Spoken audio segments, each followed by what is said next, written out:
0 से हमारी स्टार्ट हुआ, क्योंकि मुझे लगता है बताना बहुत जरूरी है कि ऐसा नहीं है कि आज मैं ब्लू डायमंड हूँ, आज के तारीख में अपने रैंक पर कंपनी के टॉप अर्नर में से एक हूँ।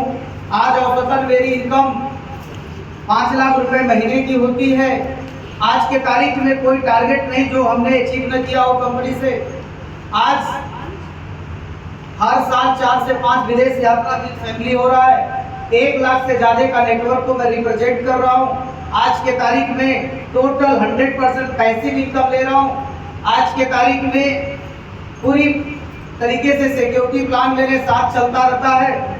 एक ज़माना था कि मृत्यु से मैं डरता था कि मृत्यु हो जाएगी तो क्या होगा, लेकिन आज मृत्यु से भी नहीं डरता हूँ, क्योंकि आज मैंने अपने फैमिली के लिए, अपनी वाइफ के लिए, अपने बच्चों के लिए वो सब कुछ कर दिया हूँ कि अगर आज भी के तारीख में भगवान मुझे बुला लेंगे तो मुझे भयभीत होने की डर नहीं है, क्योंकि आज हमारी वाइफ 100% सुरक्षित है। तो दोस्तों, इस बिजनेस में आने से पहले की जर्नी की बात करूं तो मेरा जन्म 1985 में हुआ, और जब मेरा जन्म हुआ उसके 8 साल बाद ही मेरे पिताजी का देहांत हो गया। तब मैं 8 साल का था और घर का बड़ा लड़का था। तो पिताजी की जब देहांत हो गया, 3 भाइयों में मैं अकेला था, और 3 भाइयों में बड़ा था, तो बड़ा मुश्किल हुआ। आप फील कर सकते हो अगर आपके घर में, क्योंकि ये तो कुदरत का नियम है कि मृत्यु होनी है, लेकिन बचपन में ही पिताजी का साया हट गया। फिर घर की परिस्थितियां और बिगड़ गई। भारत के 90% घर में मेरे हिसाब से अगर किसी का पिता जल्दी खत्म हो जाते हैं तो घर में बाकी जो लोग होते हैं, चाचा लोग, बड़े पापा लोग, उनका नजरिया बदल जाता है। अब उनके बारे में क्या बताऊं, बस ठीक है, अच्छा रहा। वहां से स्टार्ट हुआ जर्नी। माता ने मेरे को पढ़ाया लिखाया। मुझे अच्छे से याद है कि मेरी माँ ने मुझे साइकिल पर बैठाकर मुझे स्कूल लेकर जाती थी, क्योंकि मेरी माँ का भी उस टाइम उम्र कम था। 1993 में मेरे पिताजी नहीं रहे, तो माँ के भी प्रति लोगों का नजरिया बहुत खराब था। 8 साल का था, समझता था लेकिन कुछ कर नहीं सकता था। ऐसे करते करते 1999 में मैं मम्मी के कठिन मेहनत की वजह से मैं यहाँ आया। यहाँ पर भी जब रहा तो पढ़ाई स्टार्ट किया, लेकिन मम्मी की उस टाइम तबीयत खराब हो गई, बहुत ज़्यादा पैसे नहीं दे पाई। तो फिर आपके यहीं पर गोविंदपुर पड़ता है, गोविंदपुर, शिवकुटी, तेलियरगंज, ऐसे करते कट्टा होते हुए मैं विक्रम भी चलाया हूँ आपके प्रयागराज में।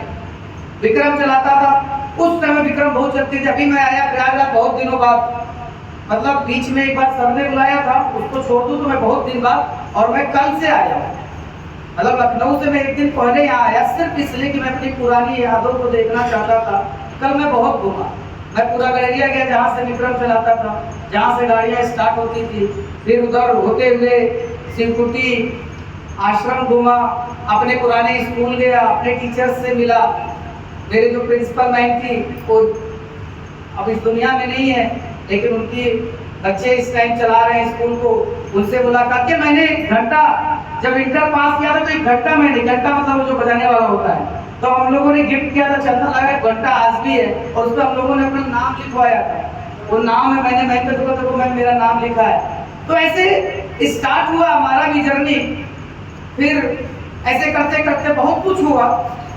कुल मिला के पिताजी के ना रहने की वजह से बहुत अच्छी पढ़ाई नहीं कर पाया। फिर लखनऊ गया, लखनऊ के अंदर वही ओला उबर गाड़ी चलाने लगा। एक्सीडेंटली मेरी मुलाकात 2018 में एप्लीकेशन सर्विस, मेरा ऑपरेशन हुआ था, मेरी तबीयत बहुत खराब थी। मुझे देखने के लिए एक सज्जन आए थे, उन्होंने मुझे हॉस्पिटल के अंदर इस बिजनेस के बारे में बताया, और मैं यकीन मानिए बचपन से इतना परेशान था, पैसे की अभाव था, घर अंदर कुछ भी नहीं था, लेकिन अभाव की वजह से मुझे एक अच्छा काम चाहिए, एक ऐसा काम जहां से कम टाइम में लाखों रुपए करनी की जा सकती थी। और मुझे पता था कि ये जॉब से नहीं होगा। उन्होंने मुझे एसलिटेस वेलनेस के बारे में बताया, मैंने इसके पूरा डिटेल लिया, कंपनी को जाना, कंपनी क्या है, कहाँ की है, ऑफिस अपना है या नहीं है, क्या मैन्युफैक्चरिंग करती है, इनके R&D है या नहीं है, सब कुछ जब जानना, इसके बाद मैंने इस कंपनी की शुरुआत किया। और आज के तारीख में दोस्तों मैं पहले बता चुका हूँ कि आज 2026 है, लखनऊ के अंदर मैंने अभी पिछले साल 1.5 करोड़ रुपए की मकान खरीदा, अपनी कार लिया, लखनऊ के अंदर 5000 स्क्वायर फीट अलग से मैंने एक जमीन भी लिया। यानी मैं कह सकता हूँ बचपन में जितनी भी समस्याएं थी, आज हमने इस उम्र में हर समस्या को दूर कर दिया। और आज हमारी एक और इंसिडेंट बताता हूँ। मैं रिसेंटली फिर अपनी ट्रेनिंग्स पे आता हूँ कि क्यों आपको एक कंपनी जरूरत है। आज से 7 साल पीछे मैं जाऊं तो मैं एक टैक्सी ड्राइवर है, जहां पे मैं 1500 रुपए की किराए के मकान पे एक रूम में रहता, उसी में खाना बनता था, उसी में हमारा परिवार रहता। यानी 7 साल पीछे मेरी औकात बिल्कुल ना के बराबर। मेरी माता जी अभी लगभग 1 महीना पहले अचानक वो बीमार पड़ गई। हर बेटा अपने माँ से प्यार करता है, ये हमें बताने की जरूरत नहीं है। मेरी होश में कभी उनको इंजेक्शन नहीं लगा था, वो फिट रहती थी, पुराने लोग हैं, देसी खाना खाए हुए फिट। अचानक उनकी तबीयत खराब हुआ, हमने और उस टाइम मैं मनाली गया था, तो फोन आया तो मैंने मम्मी से घर अपनी वाइफ से बोला तुमको आप जो कर सकते हो आप करो, best hospital, best doctor. Treatment start हो गया, पता चला कि मेरे मम्मी को ब्रेस्ट कैंसर हुआ है और लास्ट स्टेज। तो हम लोग को पता नहीं चल पाया, अमूमन मेरी मम्मी सुई से बड़ा डरती हैं तो कभी जांच वगैरह करा नहीं पाया था। ये बात इसलिए बता रहा हूँ कि आपको सीखने की जरूरत यहाँ से भी हो सकती है। तो लखनऊ के अंदर मैंने कई अच्छे डॉक्टर से मुलाकात किया, और जो हम लोग सेविंग में क्लोजिंग में बताते हैं 90% डॉक्टर आज के तारीख में व्यापारी हैं। तो जहां जहां जाते थे वो व्यापारी लोग ही मिलते थे, डॉक्टर नहीं। मैं पहले अपोलो में दिखाया, वेदांता में दिखाया, तो मैंने सोचा बड़े हॉस्पिटल में जाएंगे डॉक्टर मिलेंगे, लेकिन जितने बड़े डॉक्टर हॉस्पिटल में गया उतने बड़े व्यापारी मिले। फिर एक हॉस्पिटल पता चला लखनऊ के अंदर टेंडर फार्म करके है स्टेडियम के बगल में, तो वहाँ एक डॉक्टर साहब है, अगर आप सर्च करोगे गूगल पे तो मिलेंगे, डॉक्टर नरेंद्र कृष्णा यादव नाम उनका, सर्जन है। मैंने उनको बोला कि सर ऐसी सी बात है और मम्मी को ये प्रॉब्लम है। उन्होंने बोला ठीक है मैं आपकी मम्मी का इलाज करूंगा। ये बात मैं इसलिए बता रहा हूँ, आपको बताता हूँ, मेरे घर में भी 3 दिन पहले मेरे मामा जी आए थे। हालांकि घर की पर्सनल बातें पब्लिक में नहीं की जाती, बस इतना ही बताऊंगा कि आज वो मेरे मामा है, लेकिन जब हम लोग परेशान थे तब मामा दिखते नहीं, मैं जानता भी नहीं था कि मेरा कोई मामा नहीं। पर इशारा यही कि मामा जी आए तो मेरी मम्मी की बातें मैं सुना। मम्मी ने मामा से कह रही थी कि मैं तो उसी दिन ठीक हो गई थी जिस दिन मेरा अमित डॉक्टर से बात कर रहा था। बात क्या कर रहा था मैं टेंडर फार्म हॉस्पिटल में डॉक्टर को बोला कि डॉक्टर साहब मेरे मम्मी का इलाज करिए, पैसे का टेंशन मत लेना, पैसा मैं पानी की तरफ आऊंगा, आप मुंह खोलो तो उसके पहले पैसा आ जाएगा, बस इलाज करो। ये बात मम्मी सुन ली थी और यही बात मामा को बता रही थी। और रियल बता रहा हूँ, मैं पिछले 8 सालों में 2 ही बार रोया हूँ उसी की आंसू।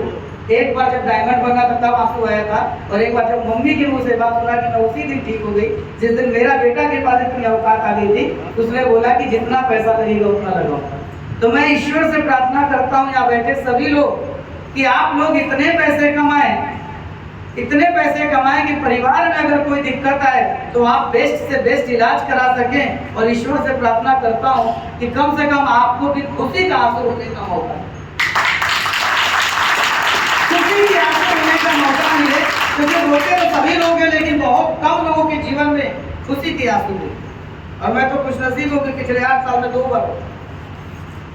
तो मेरे दोस्तों, आज आप सभी लोग का इस ट्रेनिंग में स्वागत है, और मैं आपको वादा करता हूं अगले 2 से 3 घंटे में मैं आपको एसनेटियस वेलनेस के बारे में, डायरेक्ट सेलिंग के बारे में वो सारी बारीकियां बता के यहाँ से जाऊंगा, जिन बारीकियों को जान के आप भी अपने जीवन में महीने का 5 लाख, 10 लाख, 15 लाख, 20 लाख, 50 लाख, मेरे कंपनी में तो इस टाइम 1-1 करोड़ रुपए महीने कमाने वाले लोग, और सिर्फ पैसे ही नहीं कमाते हैं इस इंडस्ट्री से, क्योंकि मेरा इस टाइम 1 लाख से ज्यादा का नेटवर्क है। पिछले 8 साल में 10 लाख लोगों का मैं प्लान कर चुका हूँ। आज यहाँ पर 50 लोग बैठे हैं, मैंने 10-10 हजार, 20-20 हजार, 50-50 हजार लोगों को भी संबोधित किया है। और 10 लाख लोगों का प्लान करने के बाद मेरे पास जो तजुर्बा मिला है, जो अनुभव मैंने उनसे ग्रहण किया है, हमने ये ग्रहण किया है कि आज के तारीख में सिर्फ पैसा ही कमाना इंपॉर्टेंट नहीं है, पैसे के साथ साथ समय कमाना भी इंपॉर्टेंट है। आज आपके प्रयागराज में ऐसे बहुत सारे लोग होंगे जिनके पास पैसों की कमी नहीं है।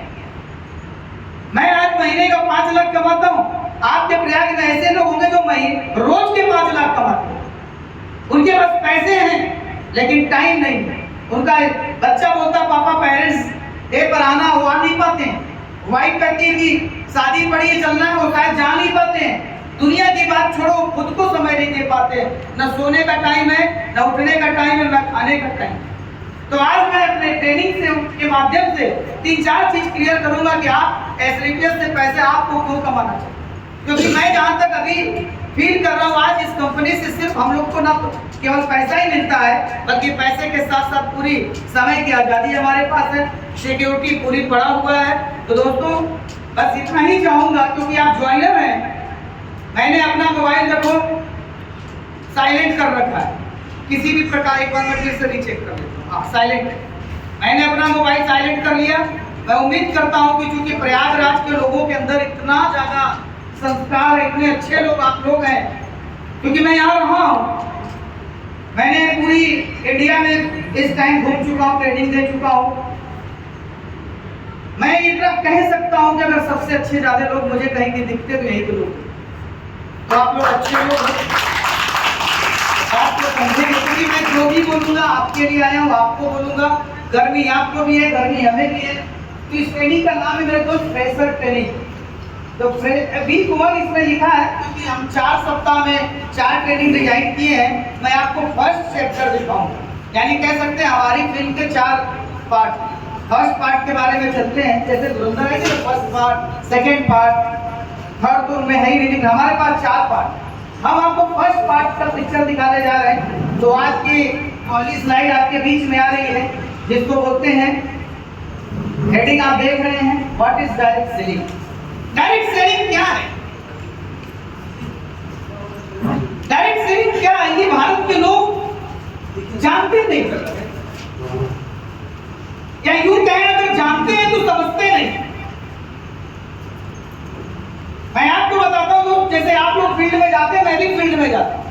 और जब हम फील्ड में जाते हैं तो जब अपने पेन से या लैपटॉप से या किसी भी थ्रू जब हम प्लान शो करते हैं डायरेक्ट सेलिंग के बारे में, तो हर 10 में से 5 आदमी बोल देता है अच्छा वो जोड़ने वाला काम है, मैं तो जानता हूं, सुना हूं, वो मेरे बुआ का लड़का करता था, वो पड़ोसी करता है, 10 साल से करता था, कुछ नहीं हो पाया, मैं तो जानता हूं।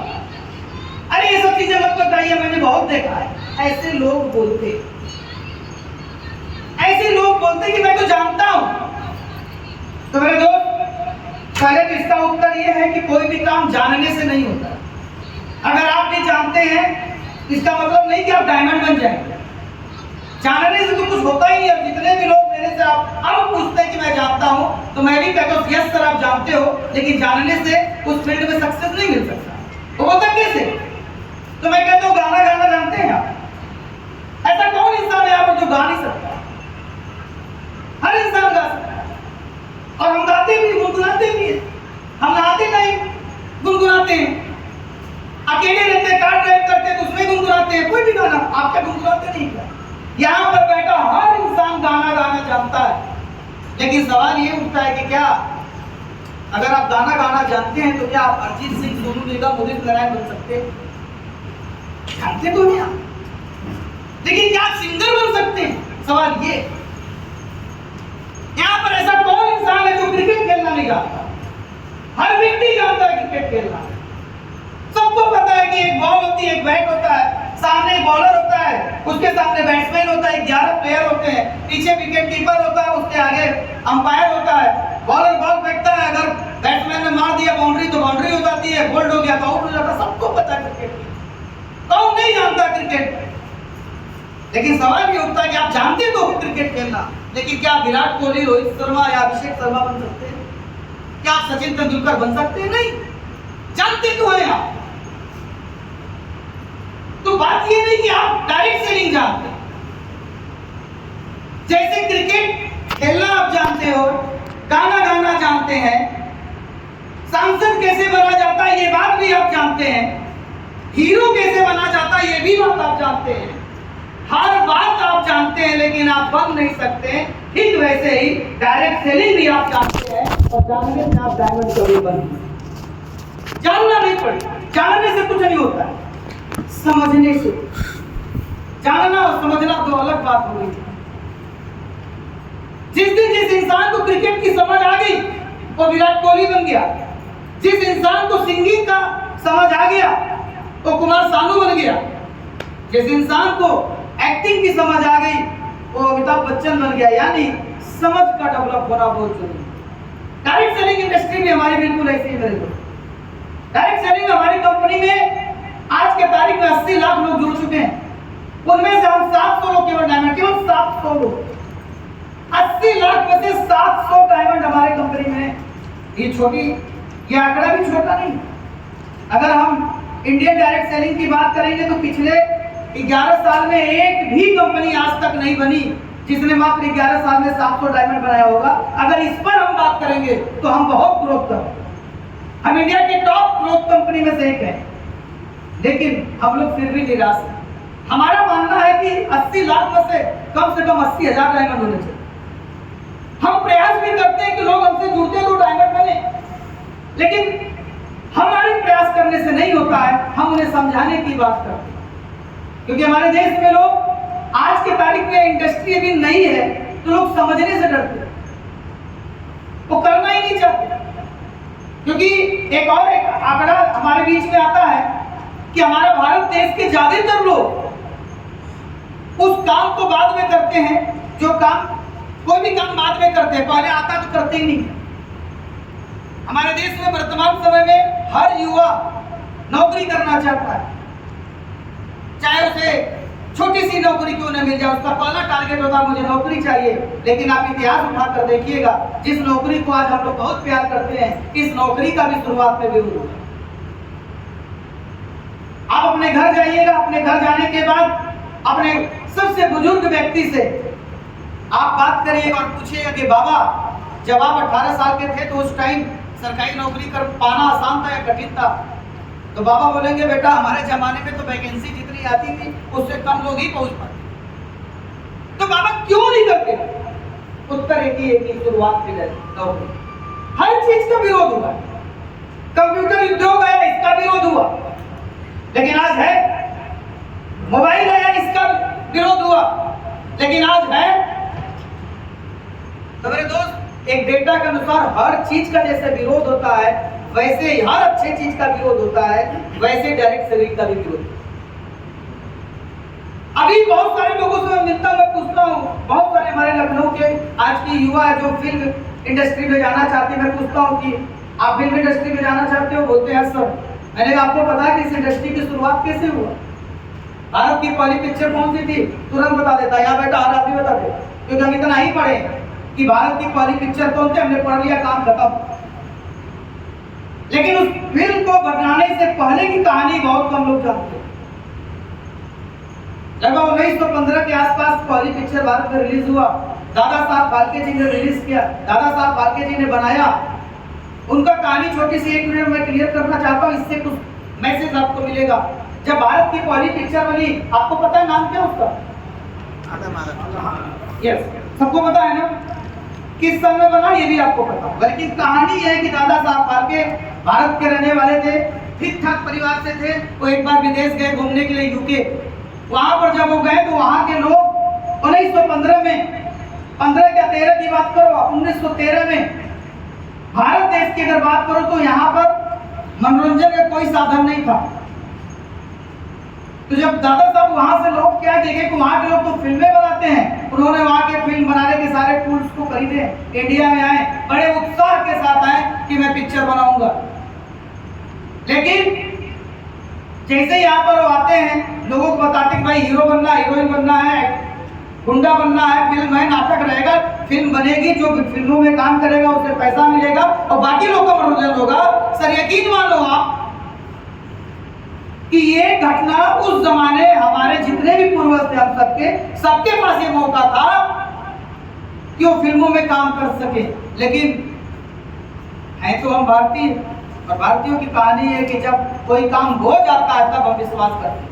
जैसे आप लोग जब फील्ड में जाते होंगे तो अक्सर लोग मिलते होंगे और बोलते हैं कर लेना तो हमारे पास आना।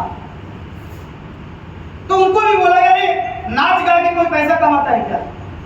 आपने सुना होगा कि उस जमाने के बहुत सारे ऐसे हीरो की कहानी सुनते होंगे कि कोई वेटर था, वेटर की नौकरी करता था और आज का सुपरस्टार है। कोई कंडक्टर था तो आज का सुपरस्टार है। कोई मदारी नचाता था तो आज का सुपरस्टार है। क्या आपने सोचा कि उस जमाने के मदारी वाला, वेटर वाला, कंडक्टर वाला हीरो बन जाता था, आज के जमाने के लोग क्यों नहीं? तो उसका फर्क यही मेरे दोस्त कि जब दादा साहब फिल्म इंडस्ट्री को भारत में ले आए तो हम ही सबके पूर्वज ने इस इंडस्ट्री में काम करने के लिए मना कर दिया।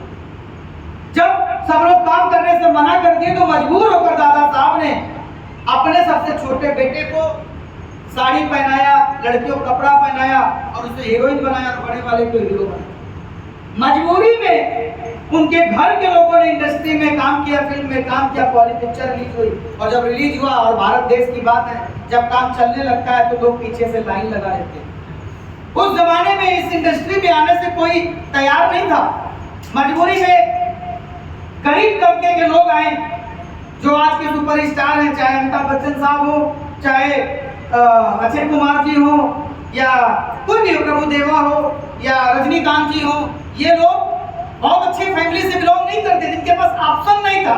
तो ऑप्शन नहीं था तो सोचा चलो एक बार इसी इंडस्ट्री में आ जाए। उनकी किस्मत अच्छी थी, सोच अच्छी थी कि अच्छे सोच की वजह से इंडस्ट्री में आ गए, आज के सुपरस्टार हो गए। आप एक चीज पर आप ध्यान दीजिएगा कि जो इंडस्ट्री आज भारत देश में है, जो अच्छे लेवल पर है, इस इंडस्ट्री में शुरुआत में एक लोअर प्रोफाइल के लोग ही आए। क्यों? क्योंकि जब ये इंडस्ट्री, जब भी भारत में कोई नई इंडस्ट्री आती है तो अच्छे प्रोफाइल के लोग बिलीव नहीं करते। अब जाकर गूगल कर लेना, चाहे प्लास्टिक उद्योग देख लीजिए, पेट्रोलियम उद्योग देख लीजिए, कंप्यूटर उद्योग देख लीजिए, फिल्म इंडस्ट्री देख लीजिए, स्पोर्ट्स देख लीजिए। जब इस इंडस्ट्री की शुरुआत हुआ, इस इंडस्ट्री में लोअर प्रोफाइल के लोग ही आए। क्यों आए? क्योंकि हायर प्रोफाइल वाले की प्रॉब्लम है, ये तो इसको लगता है कि मुझे सब पता, ये लोग बाद में आते हैं। मेरे दोस्त वही है डायरेक्ट, एक अच्छी इंडस्ट्री है डायरेक्ट। इस इंडस्ट्री में एक बेरोजगार लड़का, एक अनपढ़ लड़का, एक पढ़ा लिखा लड़का, किसी भी प्रोफाइल का व्यक्ति आ जाए इस इंडस्ट्री में, आज का तारीख में वो इनकम कमा सकता है जो इनकम उसके ड्रीम में भी नहीं। मैंने कभी नहीं सोचा था, जब मैं इंटर पास किया यहाँ से 2004 में, मैंने कभी नहीं सोचा था कि मैं कभी 5 लाख रुपए में नहीं पाऊंगा, सोचा ही नहीं। लेकिन जब डायरेक्ट सेलिंग आया तो मुझे समझ में आ गया कि इस इंडस्ट्री के अंदर वो पावर है जहां से एक नॉर्मल व्यक्ति भी पैसे नॉर्मल व्यक्ति। मैं अपने अपलाइन की बात करता हूँ। मेरे अपलाइन श्री अवधेश नारायण गुप्ता जी, अवधेश नारायण गुप्ता जी, ये मैं इनको मेंटर मानता हूँ और यही मेरे को डायरेक्ट सेलिंग की हर बारीकी को बताते सिखाते हैं। अवधेश नारायण गुप्ता जी के बारे में बताऊं, ये एक इंश्योरेंस एजेंट थे, इंश्योरेंस का काम करते थे। इन्होंने अपने लाइफ में इंश्योरेंस का काम किया, फुल टाइमर थे इंश्योरेंस की, पार्ट टाइम में रियल एस्टेट के काम करते थे, क्योंकि इंश्योरेंस के काम से इनको पूरी खर्च मेंटेन नहीं कर पाते। लेकिन आज जब ये डायरेक्ट सेलिंग इंडस्ट्री में आए, आज के तारीख में अवधेश नारायण गुप्ता जी की एवरेज हर महीने की इनकम 20 लाख रुपए, 30 लाख रुपए महीने की इनकम ले रहे हैं। तो दोस्तों डायरेक्ट सेलिंग क्या है?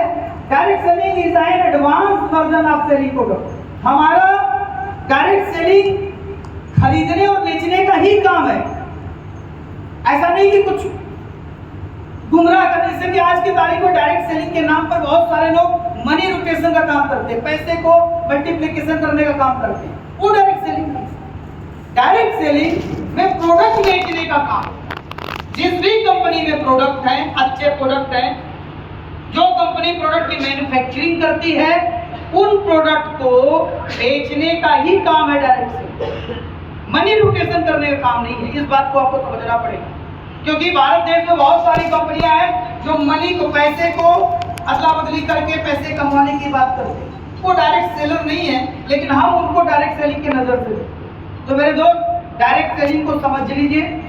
एक लाइन बोलूंगा आगे बढ़ने से पहले कि डायरेक्ट सेलिंग जिसने समझ लिया, मुझे नहीं लगता कि उसको दूसरा काम कभी समझ में आएगा, क्योंकि डायरेक्ट सेलिंग, मैं पहले बता चुका हूं, इस इंडस्ट्री में सफल होने के बाद आपके पास टाइम फ्रीडम, मनी फ्रीडम और सिक्योरिटी, तीनों चीजें रहेगी।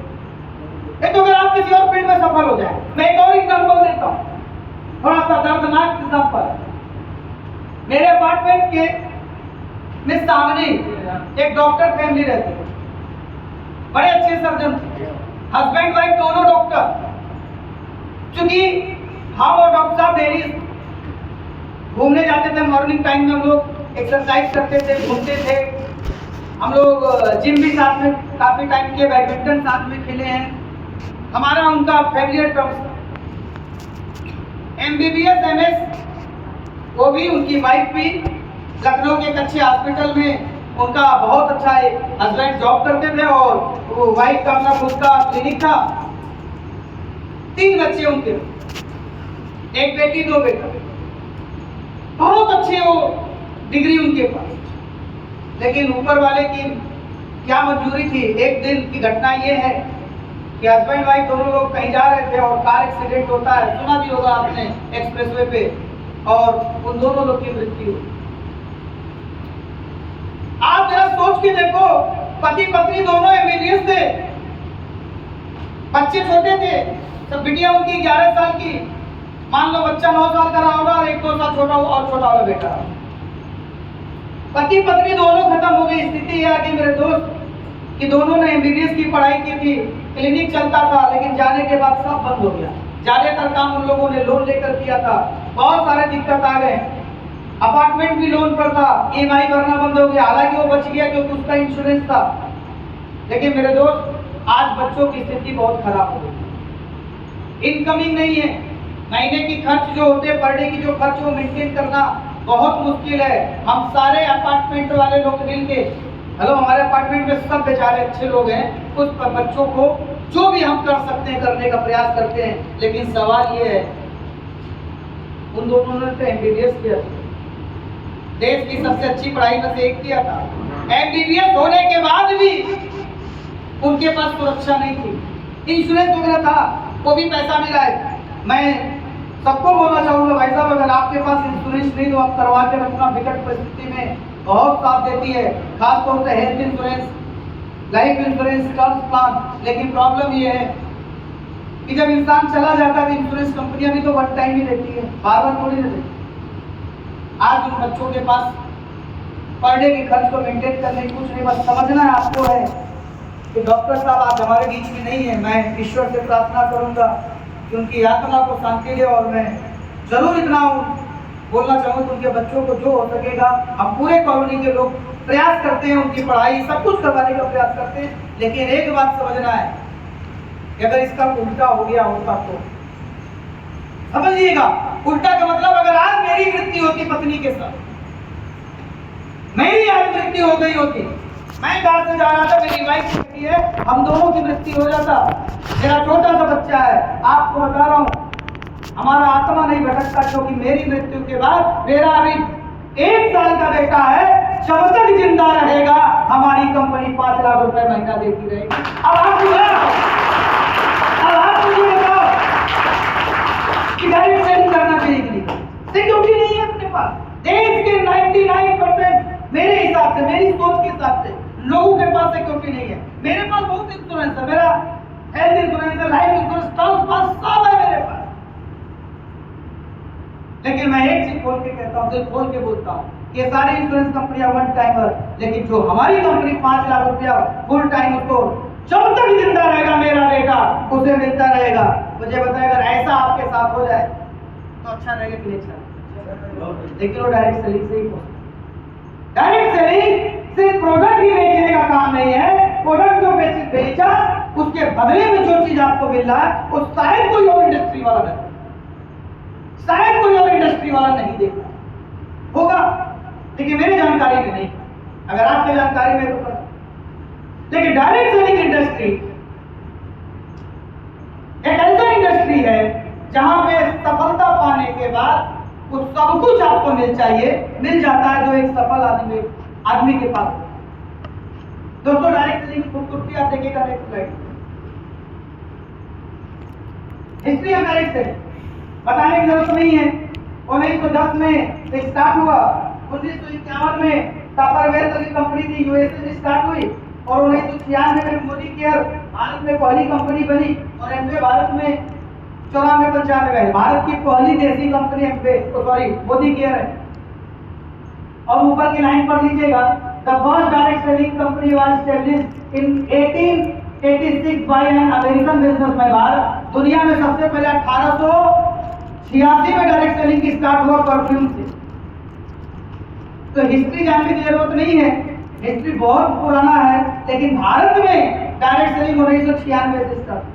मोदी केयर की कंपनी शानदार कंपनी, जबरदस्त कंपनी, 96 में स्टार्ट हुई और आज भी है। बहुत अच्छा कर रहे हो लोग डायरेक्ट सेलिंग के लिए, बहुत लोग उन्होंने भी करोड़पति बनाया है। तो नो डाउट मोदी केयर भी बहुत ही शानदार कंपनी है।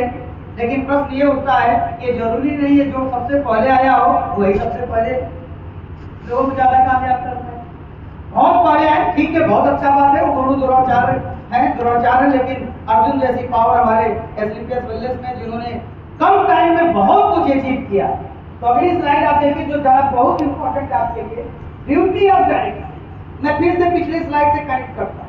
मैंने एक बात बोला कि डॉक्टर साहब नहीं रहे तो बच्चों को जिंदगी से बहुत कुछ खास नहीं मिला, लेकिन उल्टा हो जाता, मेरी मृत्यु होती तो मेरे बच्चे को दिक्कत होती, और मेरे बच्चे को तो गोद लेने के लिए बेचारे कितने तो बड़े।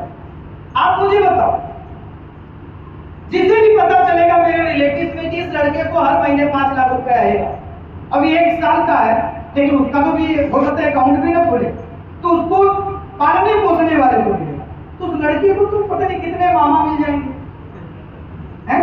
पता नहीं कितने मेरे भाई बनने को तैयार हो जाएंगे, मेरे बच्चे का चाचा बनने को तैयार। सोचो, तो उल्टा हो जाता। तो कितना मतलब मैं ये कह सकता हूँ कि मेरे बच्चों को दिक्कत नहीं होती। आज मैं मृत्यु से इसलिए नहीं डरता हूँ क्योंकि आज हमने वो चीज दे दिया अपने बच्चे के लिए, पत्नी के लिए, माँ के लिए, कि हमारी कमी जरूर रहेगा लेकिन पैसों की कमी। तो दोस्तों उस स्लाइड से इससे कनेक्ट करता हूँ। For other business in direct selling, direct selling और अदर बिजनेस में फर्क क्या? आप समझना, अगर आप डायरेक्ट सेलिंग को छोड़ के कोई और काम कर रहे हैं, मान लो आपने नौकरी कर लिया, दुकान कर लिया, तो आप देखिए फॉर अदर बिजनेस, अगर अदर जगह पर काम करेंगे आप तो आपको इन्वेस्टमेंट है, इन्वेस्टमेंट है। जैसे मैं एक डायलॉग हमेशा मारता हूँ लोगों के बीच में जाकर, जब भी जाता हूँ मैं कहता हूँ, आज के तारीख में अगर आपको हॉस्पिटल खोलना है तो मुझे बताइए एमबीबीएस डिग्री की जरूरत है या पैसे की जरूरत है?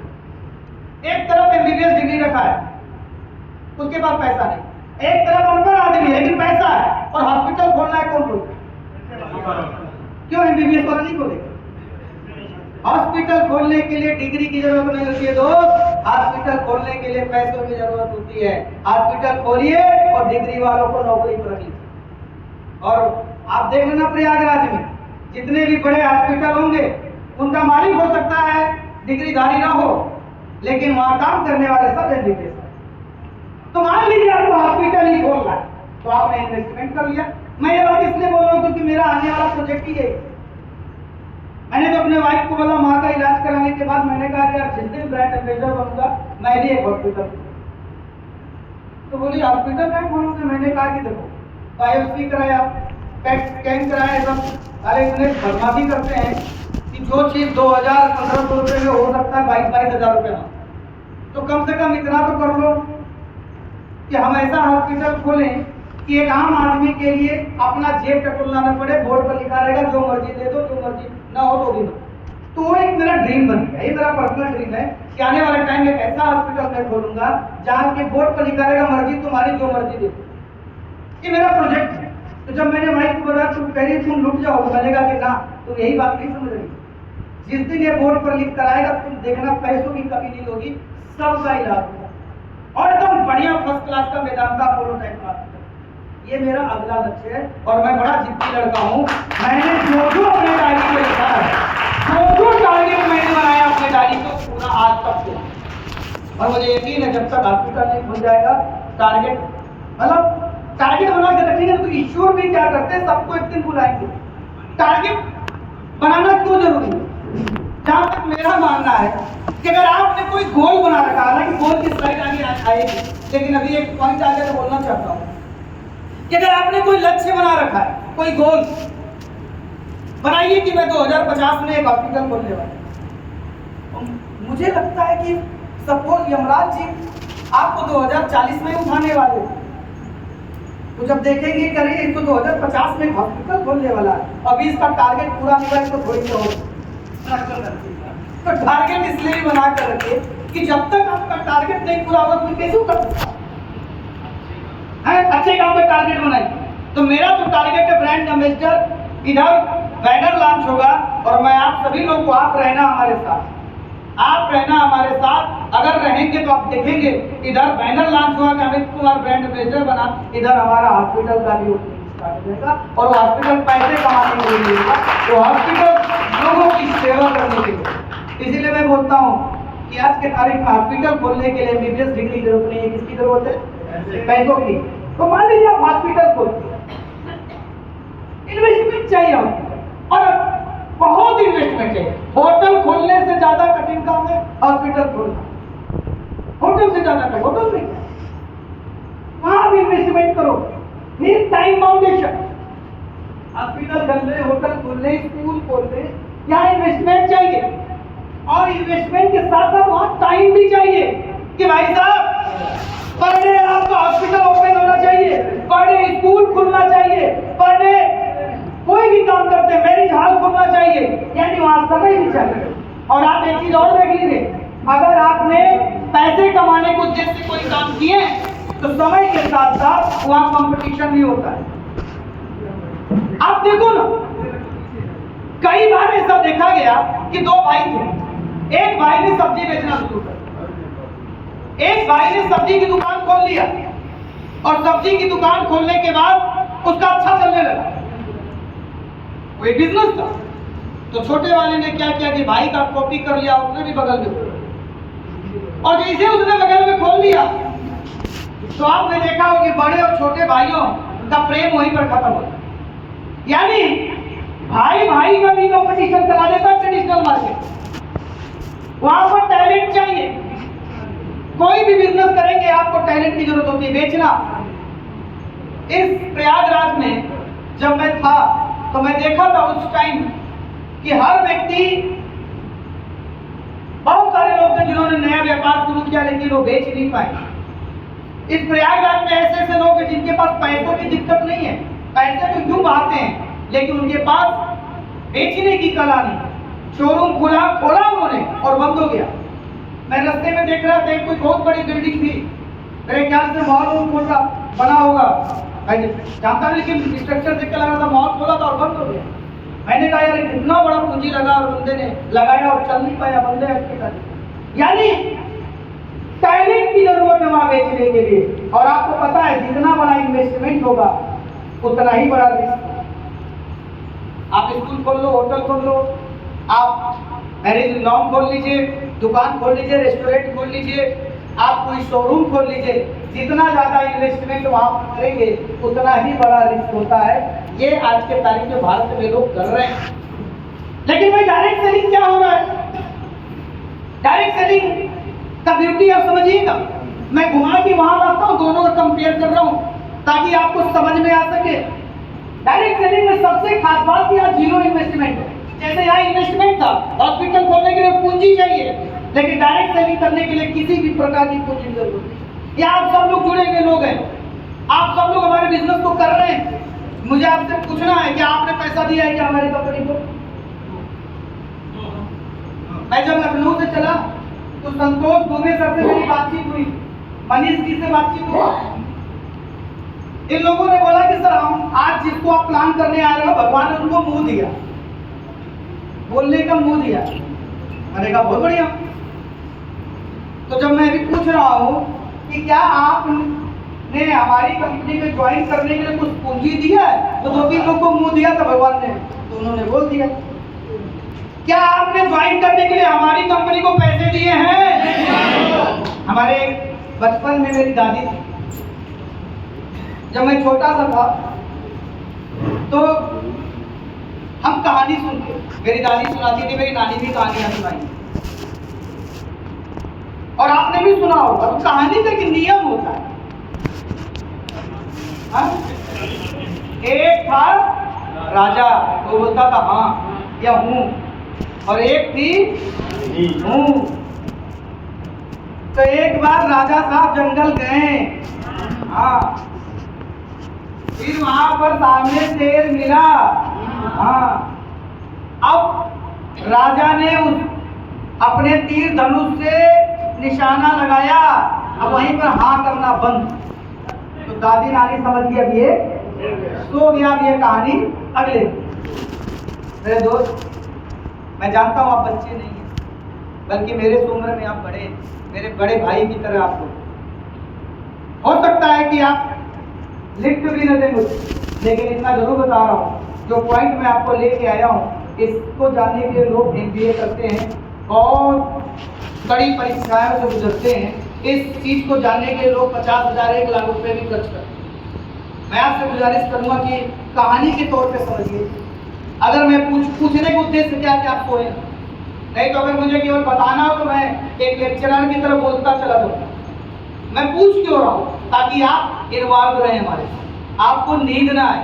मेरे ख्याल से खाना वगैरह खा के ही आए होंगे सभी लोग, तो खाना खाने के बाद नींद भी आती। तो मैंने आपसे पूछा कि एक तरफ दूसरा बिजनेस, एक तरफ डायरेक्ट सेलिंग, तो क्या डायरेक्ट सेलिंग में इन्वेस्टमेंट होता है? क्या नहीं होता है। वो जो 100 SP आप करते हो ना, उसका बदले में तुरंत प्रोडक्ट ले लेते हैं, वो भी वो प्रोडक्ट जो आपके घर की जरूरत है। दूसरा ब्यूटी ऑफ डायरेक्ट सेलिंग, सबसे बड़ा ब्यूटी ये है कि ना तो इन्वेस्टमेंट इसमें होता है, ना तो इसमें किसी प्रकार का रिस्क है, जीरो रिस्क। एक बंदा होटल खोला कि मैं पैसा कमाऊंगा, करोड़ों रुपए लगाया, इन्वेस्टमेंट किया, करोड़ रुपए के इन्वेस्टमेंट है, और आपको भी पता कि जितना बड़ा इन्वेस्टमेंट उतना बड़ा रिस्क। लेकिन यहाँ पर डायरेक्ट सेलिंग में आपने तो पैसा ही नहीं दिया, तो रिस्क भी नहीं है। कितना खूबसूरत व्यापार है, बिना पैसे लगाए आप यहाँ से बहुत अच्छा पैसे कमाते। कंपटीशन ही नहीं है, जीरो कंपटीशन। कल मैं अपने एक पुराने दोस्त से मिला, मेरे साथ कक्षा 8 में पढ़ा था, अच्छा काम कर रहा है, बहुत अच्छा काम कर रहा है, बहुत बढ़िया। उसका दुकान मैंने देखा, दिल खुश हो गया कि साथी लड़का को अच्छा है, वो भी लाखों रुपए महीने कमाता ही होगा, देख के लग रहा है। तो उसने बोला अमित तुम क्या कर रहे हो? क्योंकि हम लोग उस जमाने में, हमारे टाइम में, ये बात 2001-2 की है, मोबाइल कहाँ होता था, होता भी था तो अपने पास औकात ही नहीं थी। तो हम लोग बहुत दिन बाद मिले, मैं उसका घर देखा था, घर ही पहुंचा, घर देखा तो मैंने कहा वो दोस्त साहब बन गया। तो उसको लगा कि अमित क्या करता। मैंने फिर अपनी प्रोफाइल दिखाया, बोला यार तुम तो भी बहुत अच्छा पैसे कमा रहे हो, कितना लगाए उस कागज पर, कितना लगाए, तुम्हारा पैसा कितना है? मैंने यही तो फर्क है यार, तुम्हारे पास पूंजी थी, तुमने लगा के पैसे कमा रहे हो, हमारे पास तो था ही नहीं। तुम्हारे इंडस्ट्री में पैसा लगता है, हमारे इंडस्ट्री में पैसा नहीं लगता। वो देख के चौंक गया, क्या बात कर रहे हो? यहाँ तो बहुत रात दिन हम परेशान रहते हैं कि माल कहीं डंप न हो जाए, उसको टाइम से बिकना चाहिए। दूध का काम, दूध कच्चा काम, माल कहीं डंप न हो जाए। तो मेरे लोग, दूसरे बिजनेस में रिस्क ज्यादा है और कंपटीशन भी ज्यादा, लेकिन डायरेक्ट सेलिंग में नहीं है। आज मैं इस बिजनेस में हूँ, ब्लू डायमंड हूँ, और मेरा छोटा भाई मान लो हमको देखा और बोला कि भैया मैं भी आपका काम करना चाहता हूँ, मैं भी आपके साथ जुड़ना चाहता हूँ। मैं जान गया कि डायमंड बन के जिंदगी बहुत अच्छी हो जाती है। तो मुझे बताइए, जब छोटा भाई से मेरा काम करेगा तो मुझे खुशी होगी या जलन होगी? खुशी होगी ना। लेकिन अगर मैं सब्जी बेचता और छोटा वाला बोलता भैया जान गया सब्जी बेच के पैसे आता है, मैं भी बगल में खोल रहा, फिर क्या होगा? जलन। यानी डायरेक्टर की ड्यूटी करते। यहाँ पर अगर मेरा भाई मेरे साथ जुड़ा है, वो जुड़ा है, काम भी कर रहा है, जल्दी वो भी डायमंड बनेगा तो आपके सामने आएगा। अब तो मेरा परिवार का हर व्यक्ति डायमंड के रेस में जा रहा है, मेरी पत्नी भी डायमंड होने वाली है, तो सब चल रहा है, बढ़िया है। लेकिन मसला ये है कि इसकी खूबसूरती देखिए कि हमारे इंडस्ट्री में भाई को और नजदीक लाए। आज मेरा भाई, हालांकि उसको मैं बोलता हूँ, मुझे गुरुजी बोलता हूँ, गुरुजी। अब तो किसी गुरुजी ने, सबके बड़े हैं तो भाई हैं, सर है, वो एक संबोधन है। तो मैंने देखा कि यहाँ पर प्यार बढ़ रहा है। एक और बात बताता हूँ, यहाँ पे याद आई जो डायरेक्टर की खूबसूरती है। मैं आपको बताऊँ, मेरा 4 मई को मेरा श्रीलंका का टिकट था कि मैं अपने पत्नी को श्रीलंका घुमाने ले जाऊँ। जब उनको पता चला कि मेरी माँ को कैंसर हुआ है और इसी दौरान सर्जरी होनी है, आपको मैं बताऊं, इतनी मुझे खुशी मिली कि मेरे बिना बताए मेरी वाइफ ने टिकट को कैंसिल कर दिया कि मेरी सास को कैंसर है। तो मैंने कहा कि कैसे तुमने कर दिया, लड़कियां तो घूमने में बड़ी तेज होती है। तो बोले कि नहीं मम्मी को कैंसर तो मैं कैसे जा सकती। मुझे बाद में समझ में आया तो ये डायरेक्ट सेलर बन गई है ना। अगर ये केवल बहू होती तो शायद ये कैंसिल ना।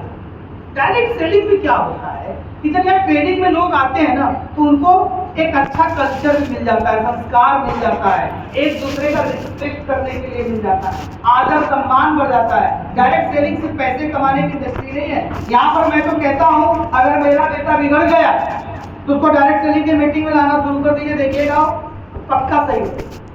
मैं हमेशा कहता हूँ, जिस दिन वो बड़ा हो जाएगा हमारी हर ट्रेनिंग में वो बगल में बैठा रहेगा। क्यों? क्योंकि उसको एक अच्छा इंसान है। तो डायरेक्ट सेलिंग में लोग अच्छा इंसान बनते हैं। यहाँ पर आप देखो संतोष दुबे सर है, यहाँ पर देखिए विजय पांडे जी है। ये लोग रोज आपको ना बोलते हैं भाई साहब कितना एसपी जा रहा, क्या क्लोजिंग हो रहा। यहाँ पर बात होती है आपकी ग्रोथ। मनीष सर जब भी मिलते होंगे, अनु सर कितना जा रहा है, कितना व्यापार हो रहा, आपकी ग्रोथ की बात। ये लोग कभी आपको नहीं बोलेंगे सर शाम को आओ ना बैठते हैं पार्टी कर। ये वाला सिस्टम यहाँ पर है। यहाँ पर हमारी बहनें बैठी हैं, बड़ी है तो हमारी दीदी है, छोटी है तो हमारी बहन की तरह है। यहाँ हम एक दूसरे को रिगार्ड करते हैं, मेरी छोटी बहन है। और मैं बता देता हूँ सर डायरेक्ट सेलिंग की खूबसूरती, और मैं सारी बहनों को बोलता हूँ कि जितना सुरक्षित आप अपने घर में अपने भाई के साथ, उतना ही सुरक्षित डायरेक्ट सेलिंग इंडस्ट्री के भी छत के नीचे है। आपको टेंशन लेने की जरूरत नहीं है, क्योंकि यहाँ पर एक अच्छा संस्कार दी जाती है। डायरेक्ट सेलिंग में किसी भी चीज को बेचने के लिए टैलेंट की जरूरत है। अनटैलेंटेड लोग भी, मैं कहता हूं इस हाल का अगर सबसे कमजोर आदमी अगर कोई होगा वो भी डायमंड बन। वो कैसे बनेगा, थोड़ी ट्रेनिंग और आगे बढ़ने दीजिए, आपको पता चले। अनटैलेंटेड लोग भी डायरेक्ट सेलिंग में सफल हो जाते हैं। अनटैलेंटेड लोग, मुझको देखो 5 फीट लंबाई, इंटर पास, हाई स्कूल में फेल, पिताजी का छाया नहीं, बीमारी से ग्रसित, अंग्रेजी आती नहीं, कुछ भी नहीं, लेकिन आज इस इंडस्ट्री में रह के आज के तारीख में ठीक ठाक मेरा प्रोफाइल डायरेक्ट सेलिंग में, ठीक ठाक लोग मुझे जानते तो हैं। तो मेरे दोस्त, यहाँ पर अनटैलेंटेड लोग भी सफल हो जाते हैं। और दूसरा, नो टाइम बाउंडेशन, मर्जी के साथ आप काम करें, अपनी मर्जी के साथ काम करें। 26 अप्रैल के बाद, 26 अप्रैल को डायरेक्ट सेलिंग का बहुत बड़ा शो इंडिया में हुआ, आपको सबको पता होगा, विजय। 26 अप्रैल के बाद मेरी पहली ट्रेनिंग है, यानी मैं 26 अप्रैल के बाद 0 रुपये 1 पैसे का काम नहीं किया। मैं अपनी मम्मी के साथ मम्मी की सेवा में रहा, एक दिन भी काम नहीं किया 26 तारीख के बाद। और आज कितनी तारीख है, यानी लगभग 1 महीना हो गया। मिलिएगा, मैं आईडी खोल के दिखा दूंगा, 26 तारीख से लेके आज तक की मेरी इनकम 5 लाख प्लस, जबकि काम एक दिन एक सिंगल डे मैंने बंद नहीं किया। और यहाँ पर भी नो टाइम बाउंडेशन में मैं बोल देता हूँ, आज मुझे यहाँ पर आना था तो संतोष दुबे सर, विजय सर, मनीष सर और भी जो यहाँ की टीम है, 4 मेंबर सब लोग बैठे हैं, ये तो लोगों ने बोल दिया कि सर एक मीटिंग देने आपको आना है। मैं आपको ईमानदारी बता देता हूँ, मैं संतोष दुबे सर इन लोग की बात में टाल नहीं पाता। इन लोग का प्यार, इन लोग का प्रेम, और प्रयागराज वैसे भी त्रिवेणी का संगम, यहाँ पर रिश्ते मजबूत होते हैं। सिर्फ आप लोगों का, इन लोगों का बात टाल नहीं पाया इसलिए आए, नहीं तो मुझे किसी ने बंदिश थोड़ी नहीं दिया है कि तुम्हें जाना ही है प्रयागराज, और अगर नहीं गए तो तुमको हटा दिया जाएगा। कोई नहीं कर, क्योंकि हम जॉब थोड़ी नहीं कर रहे हैं। मैं तो संतोष सर के मोहब्बत में बस 4 घंटे के लिए आ गया कि चलो कोई बात नहीं, मम्मी को हमारी पत्नी देख लेंगे और लोग देख लेंगे, हम आते हैं। तो माय डियर फ्रेंड, आप ये जान लो कि डायरेक्ट सेलिंग खूबसूरती क्या है, अदर बिजनेस में नुकसान क्या है। अदर बिजनेस में, फिर से लास्ट 1 मिनट, अदर बिजनेस कोई और काम करेंगे तो वहाँ इन्वेस्टमेंट मांगेगा, वो काम आपको से समय मांगेगा, वो काम में कंपटीशन होगा, उस काम में बेचने का टैलेंट चाहिए, उस काम, अच्छा एक बात और सुनो, उस काम में टैलेंट चाहिए, अगर नहीं है तो कोई सिखाने वाला नहीं है। लेकिन हमारे यहाँ टैलेंट नहीं चाहिए, फिर भी लोग जबरदस्ती सिखाने को तैयार, या बहुत सारे लोग को जबरदस्ती बुलाए, आ जाओ हम जबरदस्ती सीखो। कि what is direct selling, what is direct selling, how direct selling, why direct selling, ये 3 ही तो टॉपिक है। ये 3 चीज जिसने सीख लिया और डायरेक्ट सेलिंग का मास्टर हो गया। तो यहाँ पर समस्याएं ज्यादा, और इस इंडस्ट्री में सफल होने के बाद भी आप इस बात की गारंटी नहीं ले सकते कि अगर हमारी मृत्यु हो गई तो हमारे परिवार की सिक्योरिटी भी रहेगी। लेकिन इस इंडस्ट्री में खूबसूरती यह है कि ना तो इन्वेस्टमेंट चाहिए, न रिस्क है, न कंपटीशन है, न टैलेंट है, न समय का अभाव है। जब आपकी मन हो करिए, जब आपका मन न हो मत करिए। इस इंडस्ट्री की खूबसूरती बहुत है, और अगर आप सफल हो गए तो इस इंडस्ट्री में मैं लिख के देता हूं, अगली 7 पीढ़ी आपकी गरीब पैदा नहीं। इसको एक और बात में क्लियर कर दूं। मान लीजिए आप IAS बन गए, बहुत अच्छी जॉब है, बहुत ही अच्छी जॉब, उससे अच्छा जॉब तो भारत में कोई नहीं है, बहुत ही पावरफुल जॉब है,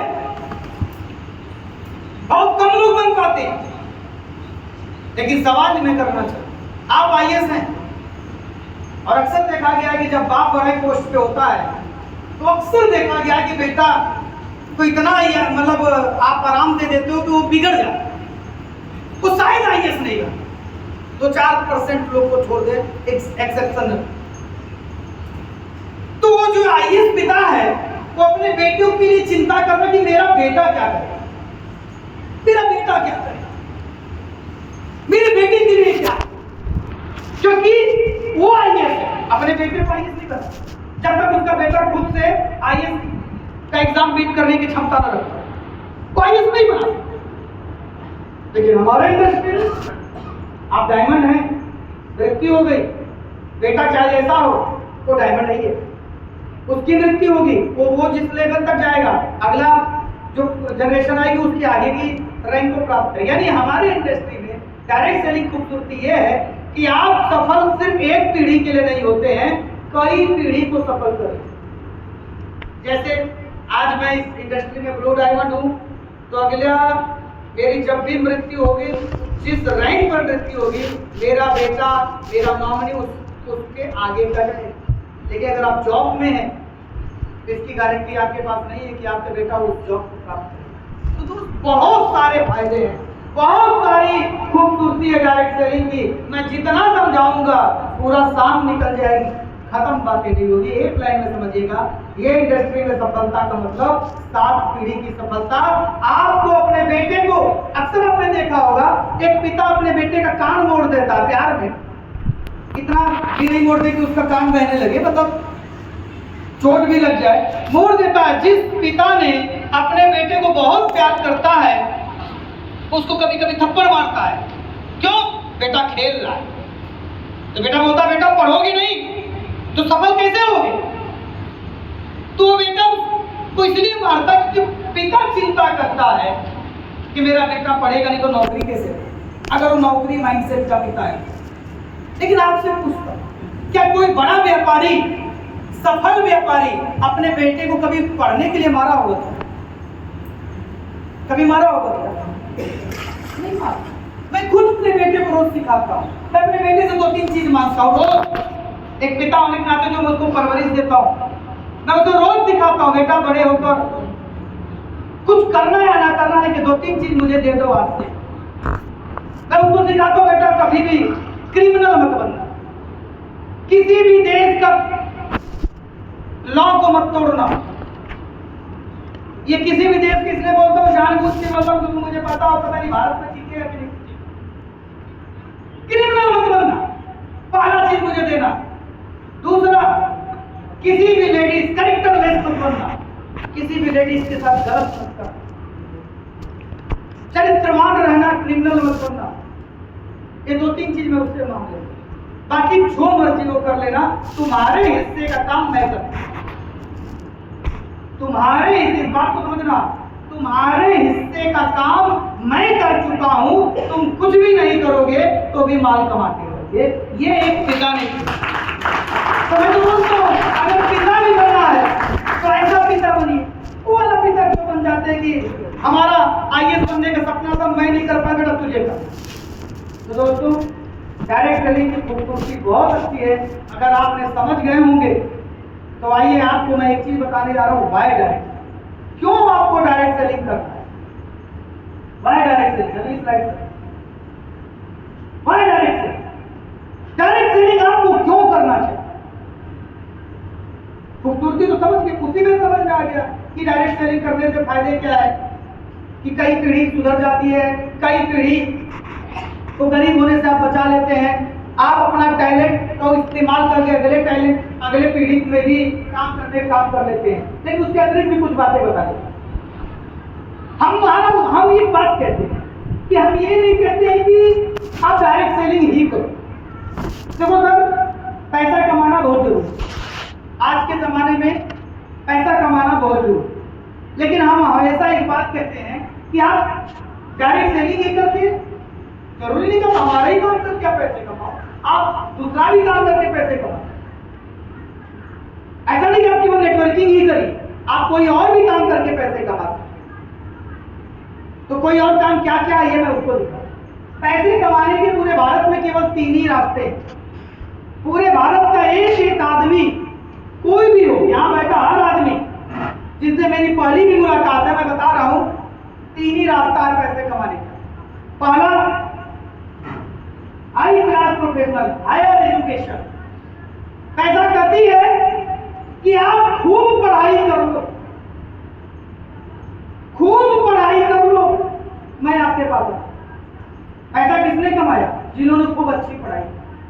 पढ़ाई कौन सी? वो है मेरी वाली पढ़ाई नहीं कि किसी तरीके से मैं इंटर पास की। कौन सी पढ़ाई? मैं तो समझता हूं यहाँ पर जितने भी लोग बैठे हैं, जिन लोगों ने, अगर आपका पढ़ाई करने के उद्देश्य से जॉब पाना था, और अगर आपने पढ़ाई करके जॉब नहीं पाया, तो आपने वो वाली पढ़ाई नहीं की जिस पढ़ाई की डिमांड है पैसे कमाने की।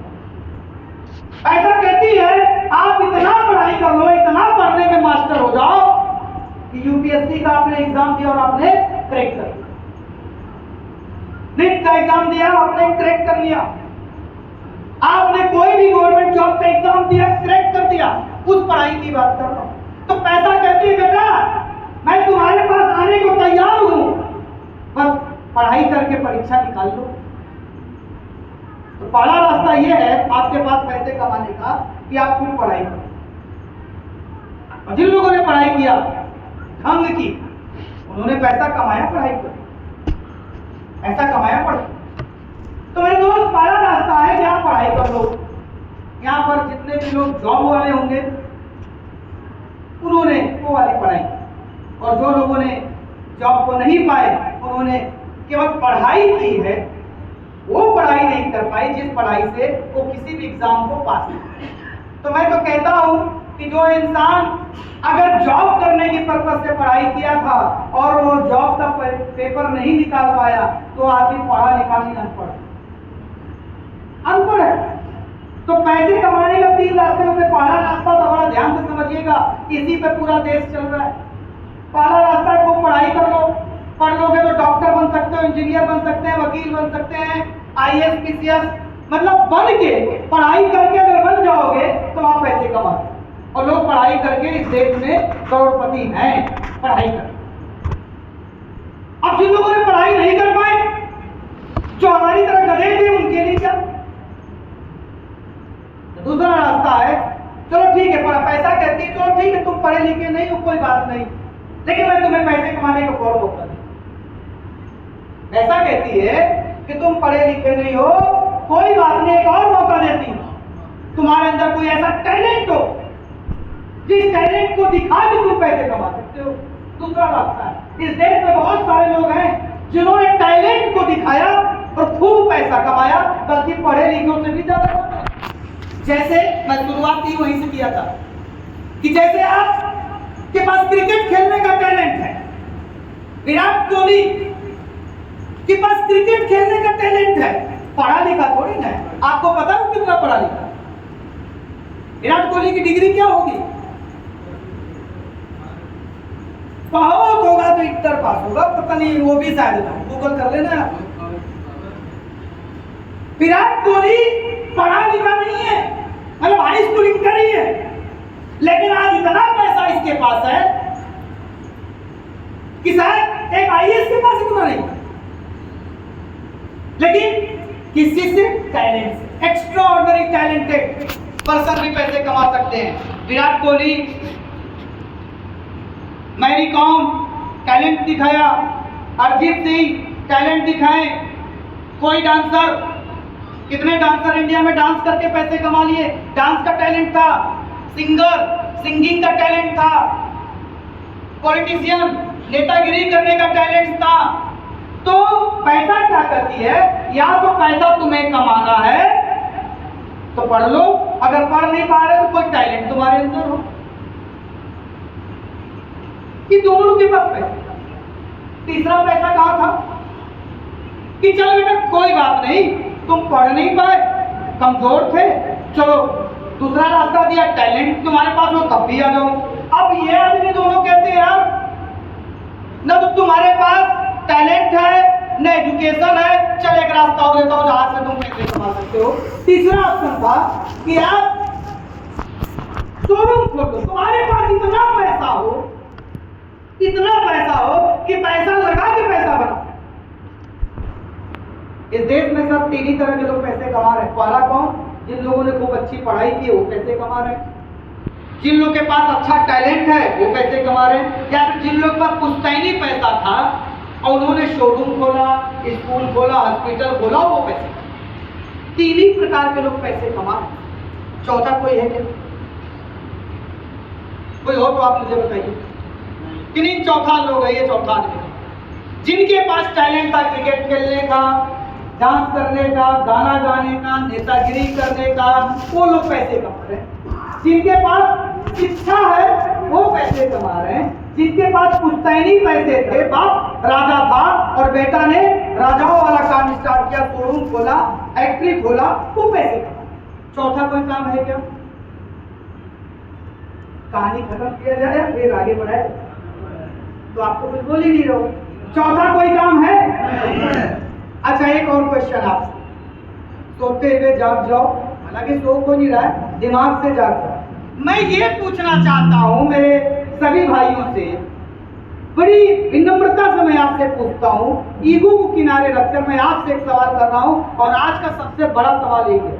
मैं ये पूछना चाहता हूं, क्योंकि पैसे तो आपको भी चाहिए, मुझे ये बताइए, सबसे बड़ा सवाल ये है कि इन तीनों में से आप कौन से कैटेगरी? सवाल ये है कि आप किस कैटेगरी में हो इन तीनों में? क्या आप पढ़े लिखे हैं? बोल भी मत देना। अगर परीक्षा पास नहीं कर पा रहे तो आप अनपढ़ से कम नहीं हो। क्या आप आईएएस का एग्जाम प्री निकाल पाए हो, कभी मेंस निकाल पाए हो? तो फिर बोल भी मत देना। तो क्या आप पढ़े लिखे हैं? नहीं है। वो डिग्री रखने से क्या मतलब? कल मैं अपने स्कूल गया जहां से इंटर पास किया था, तो स्कूल बंद था, तो मैं एक दोस्त से पूछा कि क्या करना है। मैंने कहा यार सोच रहा हूँ कि इंटर का मार्कशीट निकलवा। तब तू क्या करेगा? मैंने कम से कम नमकीन तो खा ली उस तरह। मैं मजाक कर रहा था। तो कहने का मतलब ये है कि आप इन तीनों में से किसी कैटेगरी में हैं? नहीं। आप पैसा क्यों नहीं कमा? आप एक मालिक वाला पैसा क्यों नहीं कमा रहे? आप 6 फिगर की 1 नंबर का पैसा इंडियन गवर्नमेंट के रूल्स के अनुसार टैक्स भरते हुए पैसा क्यों नहीं कमा रहे? उसका सिर्फ एक कारण है कि आप इन तीनों में से किसी में, न तो आप पढ़े लिखे हैं, न तो आपके पास कोई टैलेंट है, और ना ही अगर बाप दादा के पास पुश्तैनी था, या तो अभी तक मिला नहीं होगा, या तो मिला होगा तो उस काम पैसे को इस्तेमाल करके पैसे से पैसे कमाने का टैलेंट मिलेगा। मेरे दोस्त, आज की मीटिंग एक्चुअल में शुरुआत यहाँ से कि आज देश के लोग गरीब क्यों हैं। एक्चुअल में शुरुआत यहाँ से है कि आपको समझना पड़ेगा कि आज पढ़ी लिखी हमारी बहनें शादी होने के बाद 95% वाले हाउसवाइफ क्यों बन जा रहे हैं? इन बहनों को समझना पड़ेगा। क्या इन्होंने घर की केवल चूल्हा बर्तन करने के लिए पढ़ाई की? तो चूल्हा बर्तन करने के लिए ही अगर आपने पढ़ाई किया तो पढ़ाई का कोई मतलब। हम सभी लोगों ने पढ़ाई क्यों किया, ये बात आपको समझना पड़ेगा। तो इस देश में लोग पैसे क्यों नहीं 1 नंबर में कमा पा रहे हैं? क्योंकि उनके पास पैसे कमाने के जो 3 रास्ते हैं इस देश में, वो इन तीनों में से किसी को नहीं चल पा। ना पढ़े लिखे हैं, ना टैलेंट है, ना ही उनके पास खूब ऐसी धन संपत्ति रखी है तो उसको धन को लगा के और धन को बढ़ा। ऐसा ही नहीं। इसलिए इस देश में लोग ज्यादा से ज्यादा लोग गरीब हैं। तो अब फिर चलते हैं ऊपर वाली हेडिंग पर, वहां लिखा है वाई डायरेक्ट सेलिंग, वहां लिखा है वाई डायरेक्ट सेलिंग। हेडिंग क्या कह रहा है? आपको डायरेक्ट सेलिंग क्यों जरूरत है? तो सुनो आप और ध्यान से सुनना। पैसा कहता है कि अगर तुम्हें पैसा चाहिए तो पढ़ लो। पैसा कहता है तुम्हें पैसा चाहिए तो टैलेंटेड बन जाओ। पैसा कहता है कि तुम्हें पैसा चाहिए तो ढेर सारा पैसा लेके आओ। यानी पैसा केवल खास आदमी के पास जा रहा, विशेष आदमी के, स्पेशल लोगों के पास पैसा जा रहा है। जो आईएएस पास किया स्पेशल था, इसलिए वहां पैसा गई। जिसके पास खेल खेलने का टैलेंट था, स्पेशल था, पैसा चली गई। जिसके पास बहुत धन पहले से था, स्पेशल था, पैसा चली गई। लेकिन डायरेक्ट सेलिंग क्या कहता है? डायरेक्ट सेलिंग कहता है पैसा सुन, अब तुम्हारी दादागिरी नहीं चलेगी, मैं इंडस्ट्री के लोगों को बात दिया। डायरेक्ट सेलिंग कहती है कि जिसके पास पढ़ाई लिखाई नहीं है, जिसके पास टैलेंट नहीं है, जिसके पास धन नहीं है, सुनो पैसा, जिसका कोई नहीं उसका मैं बनूंगा। और डायरेक्ट सेलिंग करता है हर आदमी बनता है। Direct selling, what direct selling? मत डरिए बहना, मत डरना भाइयों। अगर आप पढ़े लिखे नहीं हो मत घबराओ, टैलेंट नहीं है मत घबराओ, धन नहीं है माँ बाप द्वारा तो मत घबराओ। आज से आपके जीवन में एक इंडस्ट्री आ जाए जहां पे ना तो आपकी एजुकेशन पूछी जाती है, ना टैलेंट पूछी जाती है, ना धन पूछा जाता है, ना धर्म पूछा जाता है। सिर्फ एक चीज पूछा जाता है, क्या आप करोड़पति बनना चाहते हो? अगर आपने बोला हाँ तो आइए डायरेक्ट सेलिंग आपको करोड़पति बनाएगा। ये बात भारत के लोग जानते नहीं है। भारत के लोग तो यही जानते हैं, बचपन में पैदा हुए उनको क्या पता चला, पढ़ लो ताकि नौकरी मिल जाएगी। चलो नौकरी नहीं मिली तो कोई दुकान खोल लेना। यार भारत के लोग भीड़ में चलते हैं। 15-16 हजार रुपए का प्रोडक्ट लेकर डायरेक्ट सेलिंग भारत के लोग अभी नहीं कर पा रहे। लेकिन 1.5 लाख रुपए, 1,60,000 रुपया लगा के मैं देख रहा था प्रयागराज में लोग बैटरी का रिक्शा लेके चलते, क्योंकि भीड़ है। रिक्शा चला के एक आदमी करोड़पति नहीं बन सकता, लेकिन डायरेक्ट सेलिंग करके हर आदमी करोड़पति बन सकता है अगर वो करे तो। और मैं आपके सामने करोड़पति बन के तैयार बैठा हूं। मैं आपके सामने करोड़पति बन चुका हूं, और एक बार नहीं कई बार बन चुका हूं इसी इंडस्ट्री। आप भी बन सकते हैं। तो डायरेक्ट सेलिंग आपके लिए क्यों जरूरी है कि आपको समझ में आ गया? दो बातें समझना है इस स्लाइड पर। पहला ये समझना है पैसा केवल 3 ही लोग के पास आता है। पहला पॉइंट ये समझना कि पैसा केवल 3 लोग के पास। दूसरा क्या समझना है कि क्या आप इन तीनों में अपने आप को पाते हैं? नहीं। ये बात समझ लेना। पैसा 3 लोग के पास आता है ये समझना है, और दूसरा पूरी ईमानदारी के साथ आपको ये समझना, उम्र चाहे जो हुआ जो आपकी हो, ये समझना है कि क्या आप इन तीनों में पाए जाते हैं। अगर नहीं पाए जाते हैं तो डायरेक्ट सेलिंग में आप आ जाइए। आप हो सकता है इनसे भी ज्यादा पैसा कमा। मैं कितना बता रहा हूं आपको, मैं कितना खुश हुआ उस दिन। पिछले साल 2025 मैं दिल्ली के एक होटल में था, लीला एम्बेसी। लीला होटल में था जो देश की कई अच्छे होटलों में से एक है। तो मैं सुबह उठा तो ब्रेकफास्ट करने चला। तो ब्रेकफास्ट कर रहा था जब, तो पीछे से खा रहा था, जो भी खा रहा था, तो पीछे से एक आदमी खूब हंस रहा है, हा हा हा हा हा हा। सब शांत थे और आदमी खूब ताली बजा के हंस रहा है। तो जब ज्यादातर लोग शांत रहते हैं और अचानक कोई एक आदमी हंसता है तो लोग पलट के तो देखते हैं कौन हंस रहा है भाई। तो मैंने भी नेचुरल में भी पलट के देखा। मैं था, मेरे सीनियर्स थे, मेरे एक दो डाउनलाइन भी थे वहां पर।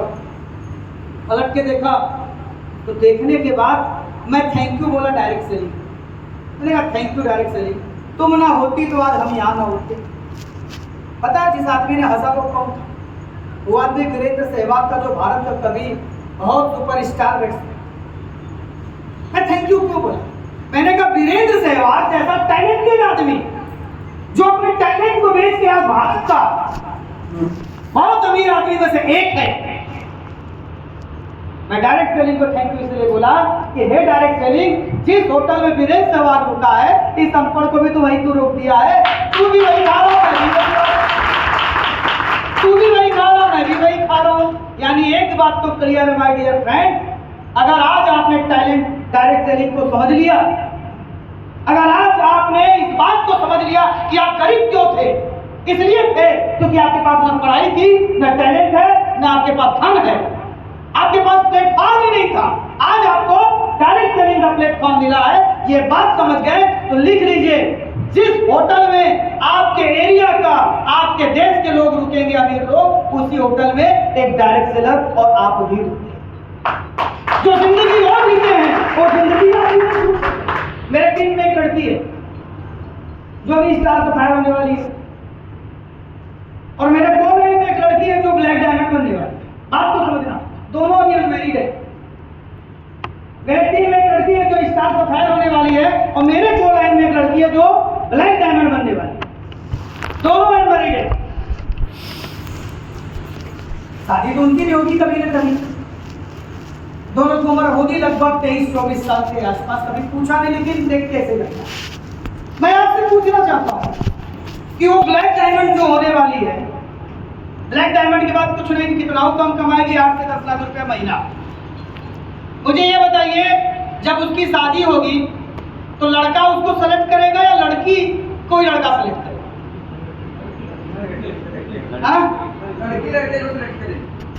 वो जैसे जो भी हमारे यहाँ चलता है 90% की लड़की देखने हम जा रहे हैं। भैया कैसे पूछते हैं, कुछ है, पढ़ाई बनाई जानती हो, बोलना आता है, ऐसा उसके साथ होगा? हो जाएगी लड़का देखते हैं तुम्हारे अंदर से। और एक बात और बताओ हमारी बहनों आपसे, कि ये बताओ कि जब वो अपने घर जाएगी तो उसकी सास बोलेगी सुबह 6 बजे क्यों उठी, नाश्ता क्यों नहीं दिया? उस लड़की को अगर उसकी मां ने अगर संस्कार दिया होगा तो अपने मर्जी से तो सबको खिलाएगी, और अगर उसका मन नहीं करेगा तो क्या उसको कोई विवश कर पाएगा कि तुमने नाश्ता क्यों नहीं बनाया? और मैं एक बात हमेशा कहता हूं दोस्त, वाई डायरेक्ट सेलिंग पे लास्ट लाइन, शायद ये बात आपको समझ में आ जाए, शायद ये बात आपको समझ में आ जाए कि अगर किसी बेटी के साथ ससुराल में अन्याय हो रहा है, किसी बेटी के साथ ससुराल में, किसी की बेटी ससुराल में परेशान है अपने सास ससुर ननद से, हस्बैंड से, तो उसका जिम्मेदार वो लड़की नहीं, उसका बाप है। मैं आप लोगों से पूछना चाहता हूं कि अगर जो पिता अपने बेटी से बहुत प्यार, देखो ना, एक पिता अपनी बेटी से बहुत प्यार करता, शायद अपने आप से ज्यादा प्यार। जब एक बेटी का जन्म होता है तो बाप अपने बेटी को कलेजे के टुकड़े की तरफ पालता पोसता, प्यार करता है, उसकी परवरिश करता है, इतना प्यार करता हो बाप कि अगर कभी चोट लगे तो खुद को लगवा लेता, उसको लगने नहीं देता है। लेकिन जब वो लड़की सयानी होती है, विवाह की उम्र होती है, वही बाप पैसे के अभाव में ऐसे लड़के से शादी कर देता है जिस घर में जाने के बाद वो बेटी नौकरानी के तौर पे होती है।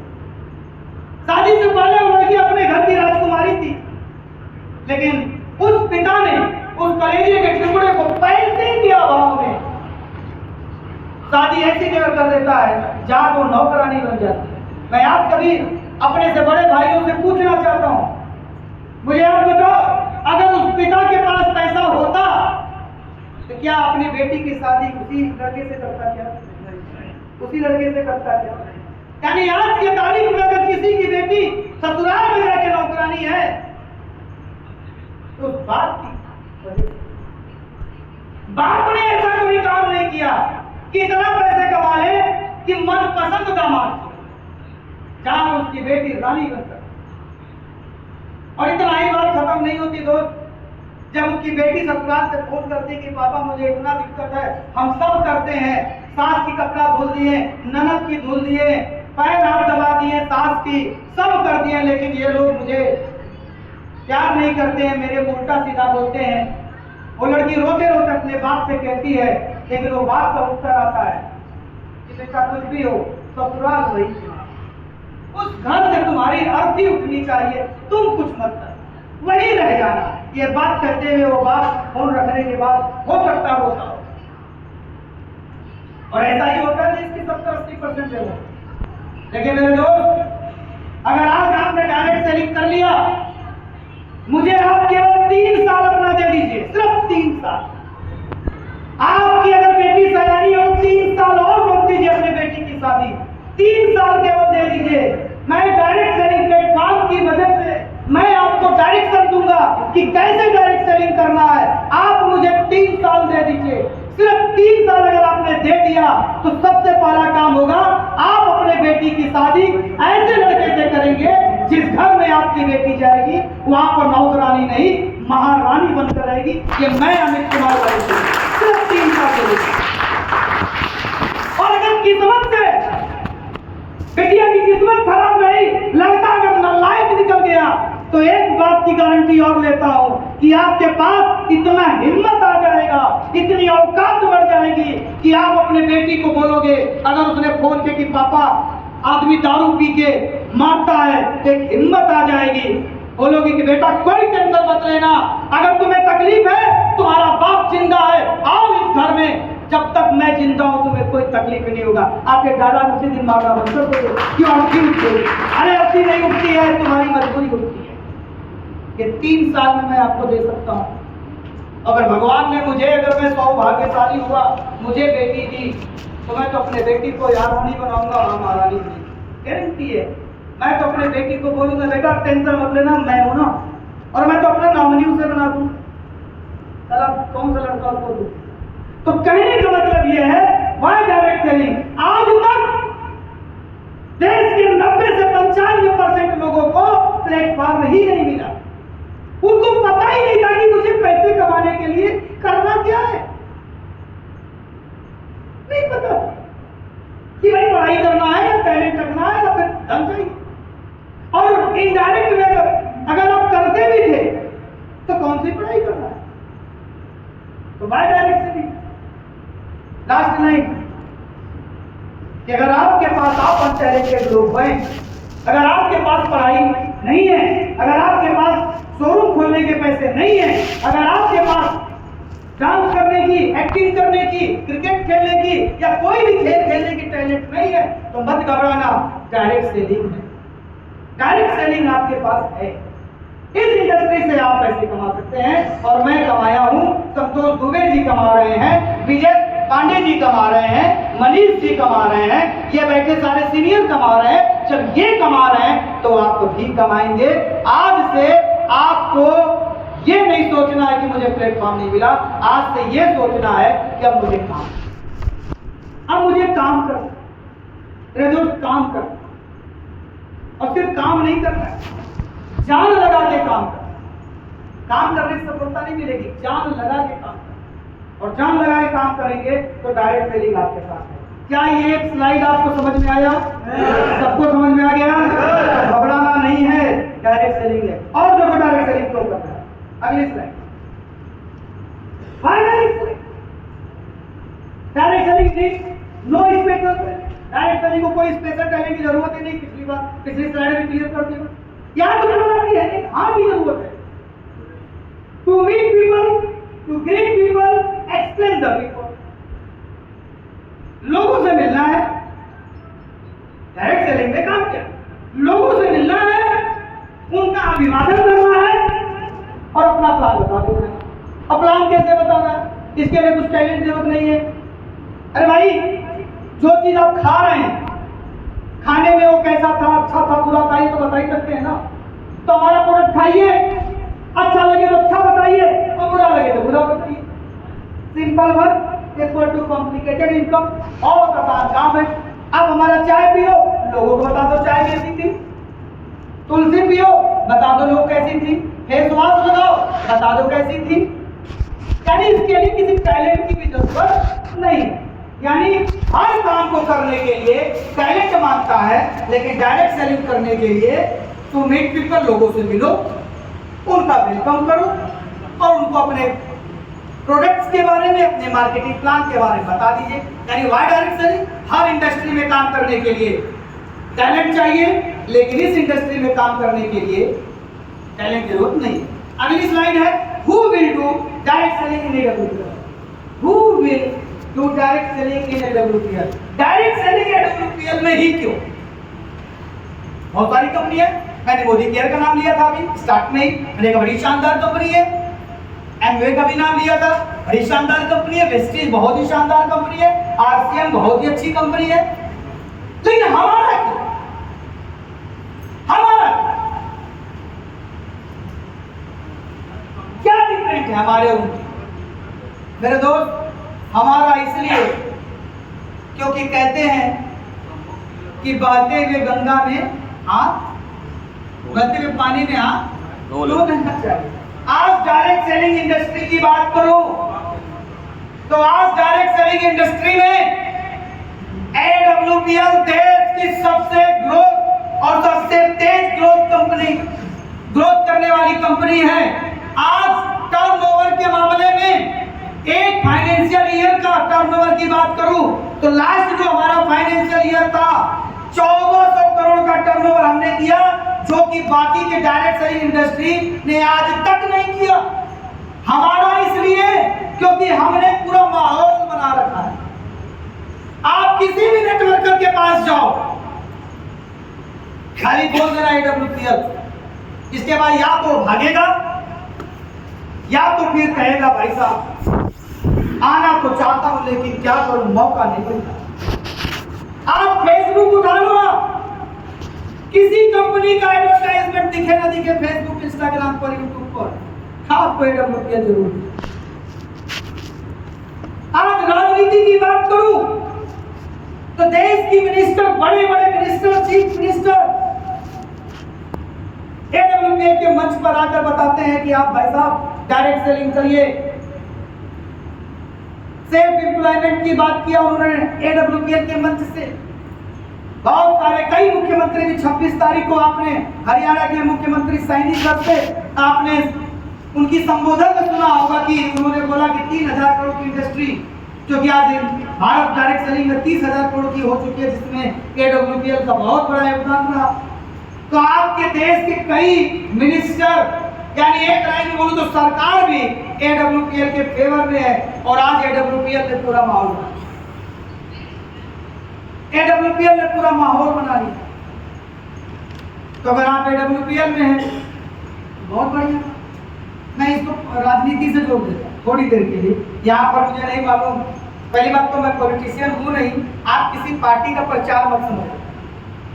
मैं सबका हूँ, सपाई भी हूँ, भाजपाई भी हूँ, बसपाई भी हूँ, कांग्रेसी भी। लेकिन एक चीज आपने देखा होगा पिछले 10 सालों में, 12 सालों में, कि जब भारतीय जनता पार्टी अपने विकराल रूप में जब आई भारत देश के अंदर। तो ऐसे बहुत सारे लोग थे, सुना होगा आपने कि जो लोग अपने गांव में कभी प्रधान का चुनाव लड़े थे, शहर में कभी पार्षद का चुनाव लड़े थे और हार गए, और उनको बीजेपी का टिकट मिल गया और वो सांसद बने। किसकी टैलेंट से? अपनी टैलेंट से या उस पार्टी के हवा? AWPL का भी हवा है दोस्त। अगर आप आएंगे, आपके पास टैलेंट होगा कि नहीं होगा, फिर भी आप डायरेक्ट पूरी हवा है। घबराते हैं दूसरी कंपनी के लीडर। आज की तारीख में मैं आपको अपनी बात बताऊं, बहुत सारी कंपनी के लीडर तो अगर पता चल जाता है कि अमित कुमार वहां पहुंच गया है, मेरी पुरानी कंपनी के लोग जो अभी वहां थे तो भागने लगते हैं, उनकी रीढ़ की हड्डियां टूटने लगती है, साला सबको जोड़ लेगा अपने साथ। डायरेक्ट करेंगे AWPL की वो पावर, कोई बचता नहीं है। AWPL में अगर आप हो तो दूसरी कंपनी के लीडर के साथ साथ प्रेशर भी आपके साथ। और जगहों के ऊपर करना है। अगली slide. 3 mindset in the people around the world. पूरी दुनिया में 3 तरह के माइंडसेट के लोग हैं। वाई डायरेक्ट सेलिंग के अलावा एक अगला चैप्टर है, बहुत महत्वपूर्ण बात है, समझ लीजिएगा। 3 माइंडसेट के लोग रहते हैं। पहला होता है एडजस्टमेंट लाइफ वाले। भारत में 80%, लगभग 80% लोग एडजस्टमेंट लाइफ वाले रहते हैं, यानी अपने जीवन को कॉम्प्रोमाइज के साथ जीते। समझिएगा, भारत में 80% लोग, लगभग 80% लोग कॉम्प्रोमाइज की जीवन जीते हैं। जैसे मजदूर वर्ग के लोग, फैक्ट्री कोई छोटा मोटा नौकरी करने वाले लोग, फेरी वाला भिखारी टाइप के लोग, प्राइवेट काम करने वाले लोग। 90% एजेंट लोग, चाहे वो रियल एस्टेट के हो, इंश्योरेंस सेक्टर के हो, टैक्सी ड्राइवर लोग, 90% एडवोकेट लोग, ये ज्यादातर लोग कॉम्प्रोमाइज जीवन जीते। भारत में 80% लोग, लगभग 80% लोग एडजस्टमेंट लाइफ, यानी जीवन में वो एडजस्ट अपना जो थॉट है ना, जो उनकी माइंड सेट है, उसको एडजस्टमेंट मतलब समझना कैसे। कहावत इन लोगों ने कही है, इनकी कुछ कहावतें मैं बताता हूं तो समझ में आएगी। इनके कुछ फेमस डायलॉग क्या समझिएगा। ये बोलते हैं, चादर पैर उतना ही पसारो जितनी बड़ी, ये इनकी कहावत है। पैर उतना ही पसारो जितनी बड़ी, ये चादर बड़ा करने की बात नहीं करता कि भैया चादर बड़ा करो। इनका डायलॉग है, सादा जीवन उच्च विचार। ये किसके डायलॉग? कभी आपने अंबानी, टाटा या किसी बड़े सक्सेसफुल व्यक्ति के मुंह से सुने सादा जीवन? यहाँ हमारे जैसे जो लोग बाबा लोग हैं, नाम ले लूंगा तो बुरा लग सकता है, कोई उनके पुरोहित भी हो, लेकिन हमारे जैसे बहुत सारे बाबा लोग हैं जो बोलते हैं सादा जीवन उच्च विचार, और देखोगे तो भी RDBF से चलते। सादा जीवन उच्च विचार इनका डायलॉग है। पैर उतना पसारो जितनी बड़ी चादर हो, इनका ही डायलॉग है। कच्चा घर गर्मी में ठंडा देता है और ठंडी में गर्म करता है, इनका ही डायलॉग। मतलब ये जिस परिस्थिति में पैदा हो गए, जिस घर में पैदा हो गए, उसी में अपने आप को समेट।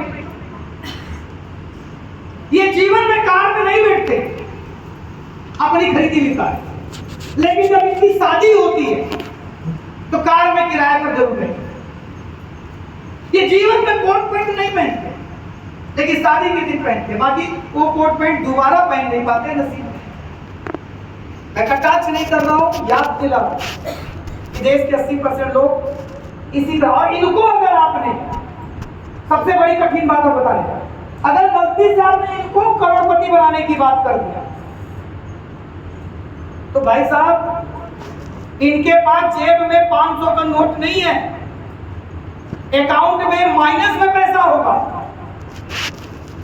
लेकिन इनके पास एक चीज एक्स्ट्रा रखा है, इनके पास नॉलेज हो।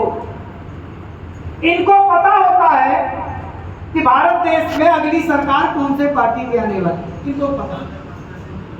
सलमान खान की शादी कब होगी इन्हें पता। अगली बार उत्तर प्रदेश का मुख्यमंत्री कौन रहेगा इन्हें पता है। क्रिकेट मैच में आईपीएल मैच कौन जीतेगा इनको सब पता है। और इतना ही नहीं, डायरेक्ट सेलिंग के तो ये कीड़ा ऐसे बोलते हैं, मैंने 20 कंपनियां किया बड़े ताव से, मैंने 25 कंपनियां जो तुम कर रहे हो करके छोड़ दिया। यही लोग जो तुम कर रहे हो मैंने करके छोड़ दिया है। और मैं कहता हूं भाई साहब करके छोड़ना कौन सी बड़ी बात है। या ये तो आप बेइज्जती अपने आप को खुद की बेइज्जती कर रहे हैं। अरे करके तब छोड़ते। अगर आप ये बोलते हैं कि जो तुम कर रहे हो इस इंडस्ट्री में करोड़पति बन के मैं छोड़ दिया हूं, तब मैं आपकी इज्जत क्या बन के छोड़ा। जीरो थे, जीरो ही रह गए इसलिए तुम छोड़ दिया। ये बोलो ना जो तुम कर रहे हो मैंने उसको कभी किया था और मैं नहीं कर पाया इसलिए छोड़ दिया। ये बोलिए, ये मत बोलिए कि मैं करके छोड़। तो बता रहा हूं आप, भारत देश में 3 माइंडसेट के लोग घूम रहे हैं। पहला वो जो लोग कॉम्प्रोमाइज माइंडसेट के लोग हैं, इनके पास डायलॉग बाजी बहुत है, इनके पास बातें बहुत है, लेकिन इनके पास सफलता। मेरे दोस्त जब आप फील्ड में जाओगे तो 80% तादाद इन्हीं की है। इनको समझाने में छींके याद आ जाती है, लेकिन एक लास्ट लाइन हो, अगर इनको आपने समझा दिया और अगर इनका विजन क्लियर हो गया, अगर ये गलती से जुड़ गए बहुत तगड़ा काम करते हैं। मैं भी डायरेक्ट सेलिंग का विरोधी था। डायरेक्ट सेलिंग में आने से पहले जब मैं पहली बार डायरेक्ट सेलिंग का प्लान देखा था तो मैंने बोला है यही रहेगा करने को, ये जोड़ने वाला काम करूं, मैं भी बोलता। लेकिन जब मैं इसको समझा तो मैं जितना बड़ा विरोधी था आज उससे कहीं बड़ा समर्थक, और विरोधी का समर्थक बनता इतिहास बना। इसलिए मेरे दोस्त यहाँ पर 2 बातें समझना है। पहला, इनसे बचना है आपको, और दूसरा इनको बचाना भी है, क्योंकि इनके पास समझदारी नहीं है। डायरेक्ट सेलिंग की इन्होंने अभी तक पावर देखा नहीं है, तो देखा नहीं है इसलिए वो लोग इस तरह की बातें करते हैं। तो पहला माइंडसेट क्या हुआ, एडजस्टमेंट, कॉम्प्रोमाइज वाले लोग। दूसरा माइंडसेट लिखा, दूसरा माइंडसेट है सेटिस्फाइड माइंडसेट। भारत के 15% लोग, लगभग 15% लोग भारत के लोग सेटिस्फाइड माइंडसेट के लोग हैं। जैसे कोई टीचर बन गया, कोई टीचर बन गया तो अपनी जॉब से सेटिस्फाइड हो गए बस। और पता नहीं क्यों, मुझे नहीं मालूम, आप शायद बताओ, मैं कन्याकुमारी से, जम्मू कश्मीर से कन्याकुमारी तक जाता हूँ जब, तो टीचरों के लिए बड़ी कहावत है, मुझे नहीं मालूम सही है गलत, शायद यहाँ है कि नहीं है, आपके जानकारी में पूछना चाहता हूँ। बहुत लोग, देश के ज्यादातर लोग बोलते हैं टीचर तो बड़ा कंजूस है। क्या आपके यहाँ ऐसा होता है? सब जगह, जम्मू कश्मीर से लेकर कन्याकुमारी तक लोग बोलते हैं मास्टर तो बड़े कंजूस। तो मैं नहीं बोल रहा हूँ, लोग बोलते हैं टीचर। ये धारणा है सेटिस्फाइड, तो इसीलिए उनको यहाँ रख दिया गया। कंजूस नहीं है, मैं आपको बता रहा हूँ, टीचर कंजूस नहीं है, सेटिस्फाइड है कि बस मुझे मास्टरी ही करना। डॉक्टर, इंजीनियर, शोरूम मालिक, छोटा फैक्ट्री वाला, देश के 15% लोग इस कैटेगरी, इस माइंडसेट में आते हैं। ये लोग बहुत, अगर सफल नहीं है तो फेलियर भी नहीं, सफल नहीं है तो फेलियर भी नहीं। तो 15% लोग कैटेगरी ये है। देश के 5% कैटेगरी देखो कौन सी माइंडसेट। तीसरा, देश के 5% लोग विजनरी पर्सन है, ये लोग जिद्दी लोग। और मैं बताऊं आपको, देश के 95% लोग तो यही लोग चलाते हैं। देश का 95% पैसा इनके पास, इन्हीं के पास। तो जानते होंगे धीरू भाई अंबानी कौन देगा? पूरा भारत का आधा पैसा इन्हीं के पास होगा, आधा इनके पास, आधा अडानी जी के पास। जो बचा थोड़ा बहुत अदर पे व्यापारी का, फिर पूरे देश के 80-90%। स्टीव जॉब्स, करसन भाई पटेल, योगराज सिंह, बड़ा। अब आप सोचो कि उनका नाम क्यों रखा?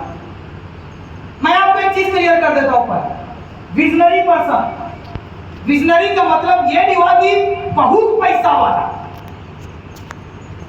विजनरी का मतलब ये नहीं हुआ कि जो बहुत पैसा, यहाँ का आज की ट्रेनिंग के बाद से जिसके जेब में आज के तारीख में 500 रुपया भी नहीं है, वो भी विजनरी की कैटेगरी में, जो फ्यूचर में करोड़पति।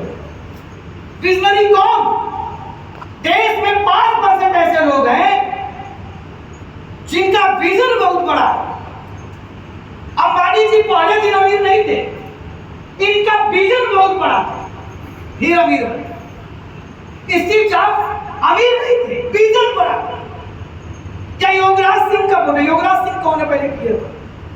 भारत के बहुत बड़े सफल allrounder, man of the series जीतने वाले, देश को वर्ल्ड कप जिताने वाले युवराज सिंह के पिताजी का नाम योगराज सिंह। आप समझना, योगराज सिंह बहुत ही विजनरी पर्सन थे।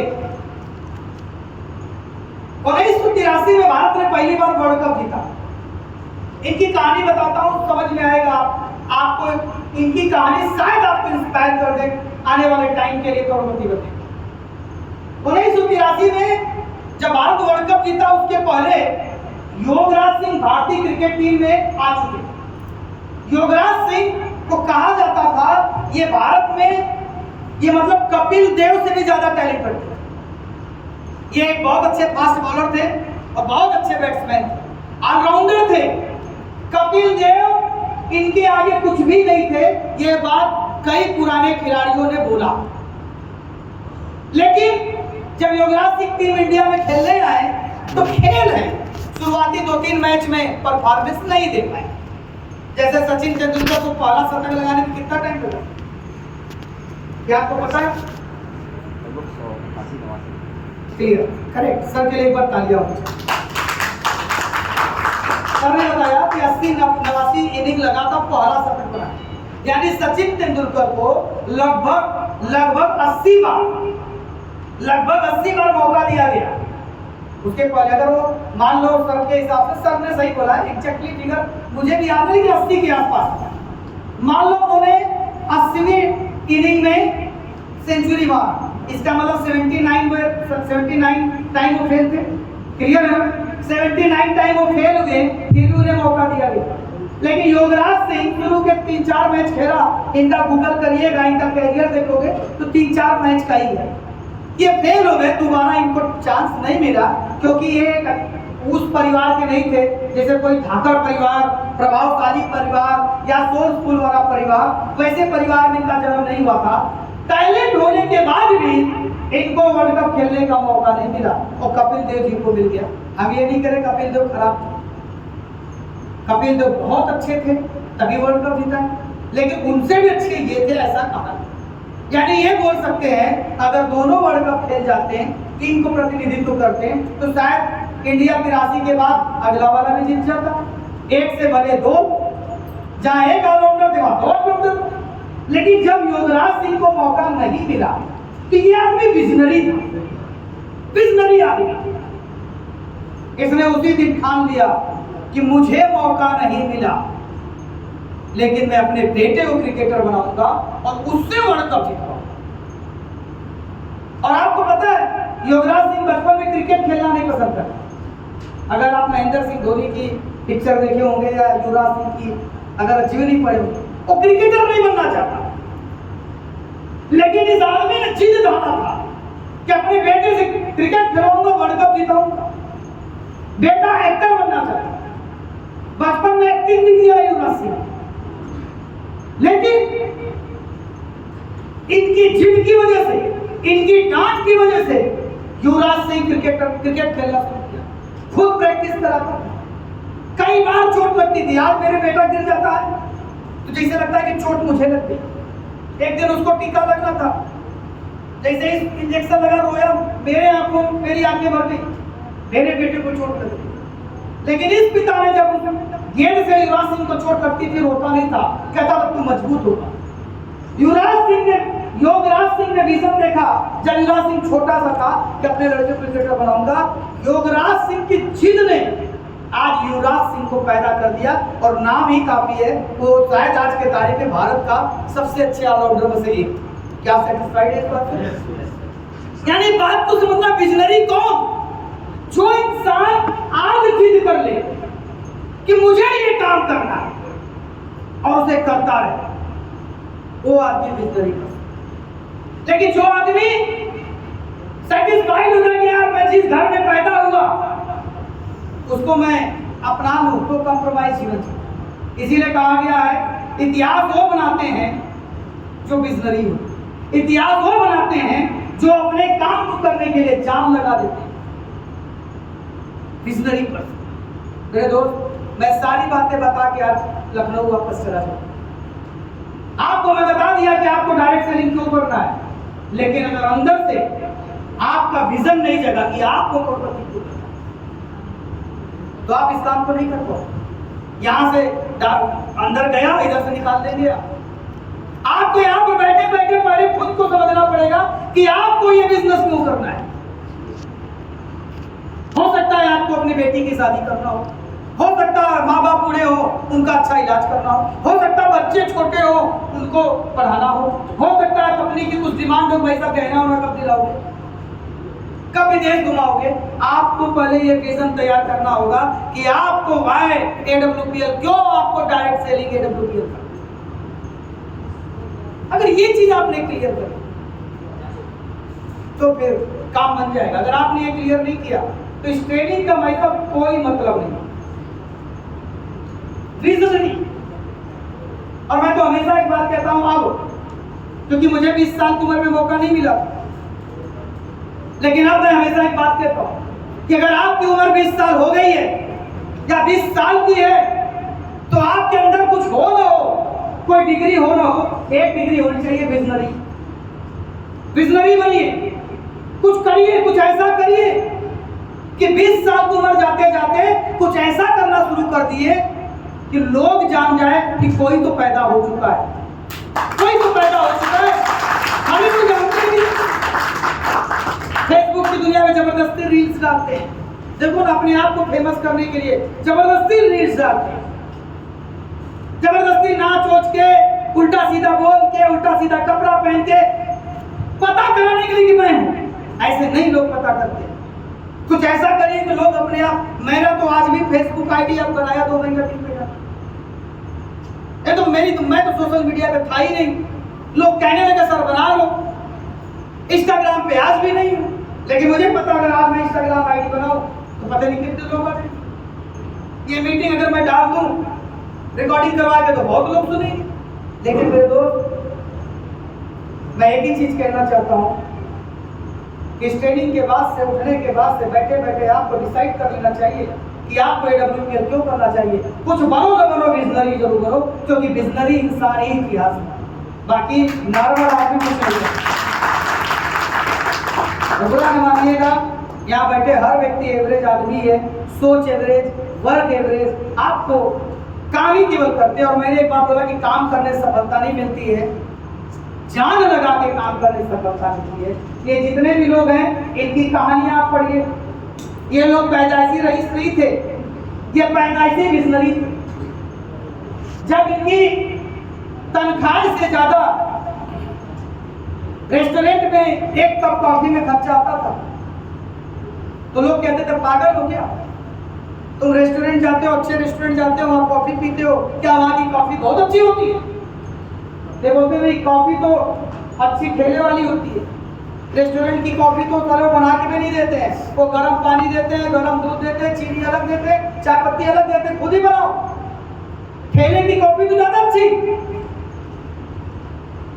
फिर क्यों जाते हो? जवाब वही था कि वहां के लोगों का जो माहौल है, जो विजन है, वो विजन सुनने का। मेरे दोस्त, विजनरी पर्सन 3 माइंडसेट के लोग पूरी दुनिया में हैं। पहला मैंने आपको बताया कॉम्प्रोमाइज माइंडसेट, एडजस्टमेंट, दूसरा सेटिस्फाइड माइंडसेट और तीसरा विजनरी पर्सन। आगे बढ़ने से लास्ट सवाल और आज का महत्वपूर्ण सवाल, मुझे आप बताइए अगर भगवान आपसे मुलाकात कर ले, अगर आपकी किस्मत अच्छी रही, भगवान आपसे मिल गए और भगवान ने बोला आपसे कि मानो जीवन में क्या कैसा आदमी बनना चाहते हो, कॉम्प्रोमाइज वाला, सेटिस्फाइड वाला, विजनरी पर्सन, मुझे आप बताइए क्या क्या बनना चाहिए? मौका मिले तो कैसा आदमी बनना चाहते हैं? Visionary person. विजनरी पर्सन की मौत नहीं होती है, वो अमर हो जाते हैं। मैंने आपको बताया ना कि जिस दिन लॉन्च होगा ब्रांड एम्बेसडर, मेरा हॉस्पिटल खुद का होगा, ये मेरा विजन है।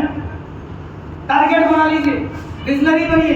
आपको कल कहाँ रहना है ये बात आपको पता होनी चाहिए। 5 साल बाद क्या करना है ये बात पता। भारत में ज्यादातर लोग खाली जी रहे हैं, पशुओं और उनमें कोई फर्क नहीं है, वो जी रहे हैं। 5 साल बाद क्या बनाना आपको पता ही नहीं है। इसलिए अपने विजन को क्लियर करें। और आगे कुछ विजनरी पर्सन से आपको मिलवाता हूं। AWPL के विजनरी से आपको मिलवाता हूं। क्राउन एम्बेसडर, आपको ब्रांड एम्बेसडर है। ब्रांड एम्बेसडर श्री महिपाल सिंह, जानो आप इनके बारे में। भारतीय सेना में नौकरी करते थे, नौकरी मिल गई थी, इनका पहला टारगेट पूरा। भारतीय सेना में नौकरी करने वाला आदमी आज के तारीख में इस साल इनकी पर मंथ की इनकम 1 करोड़ और उसके ऊपर की है। 1 करोड़ क्यों बोलूं? मुझे तो लगता है 1.5 करोड़ से ऊपर की इनकम है पर मंथ की। 1.5 करोड़ रुपया पर मंथ। भारतीय सेना में नौकरी करने वाला आदमी विजनरी थे।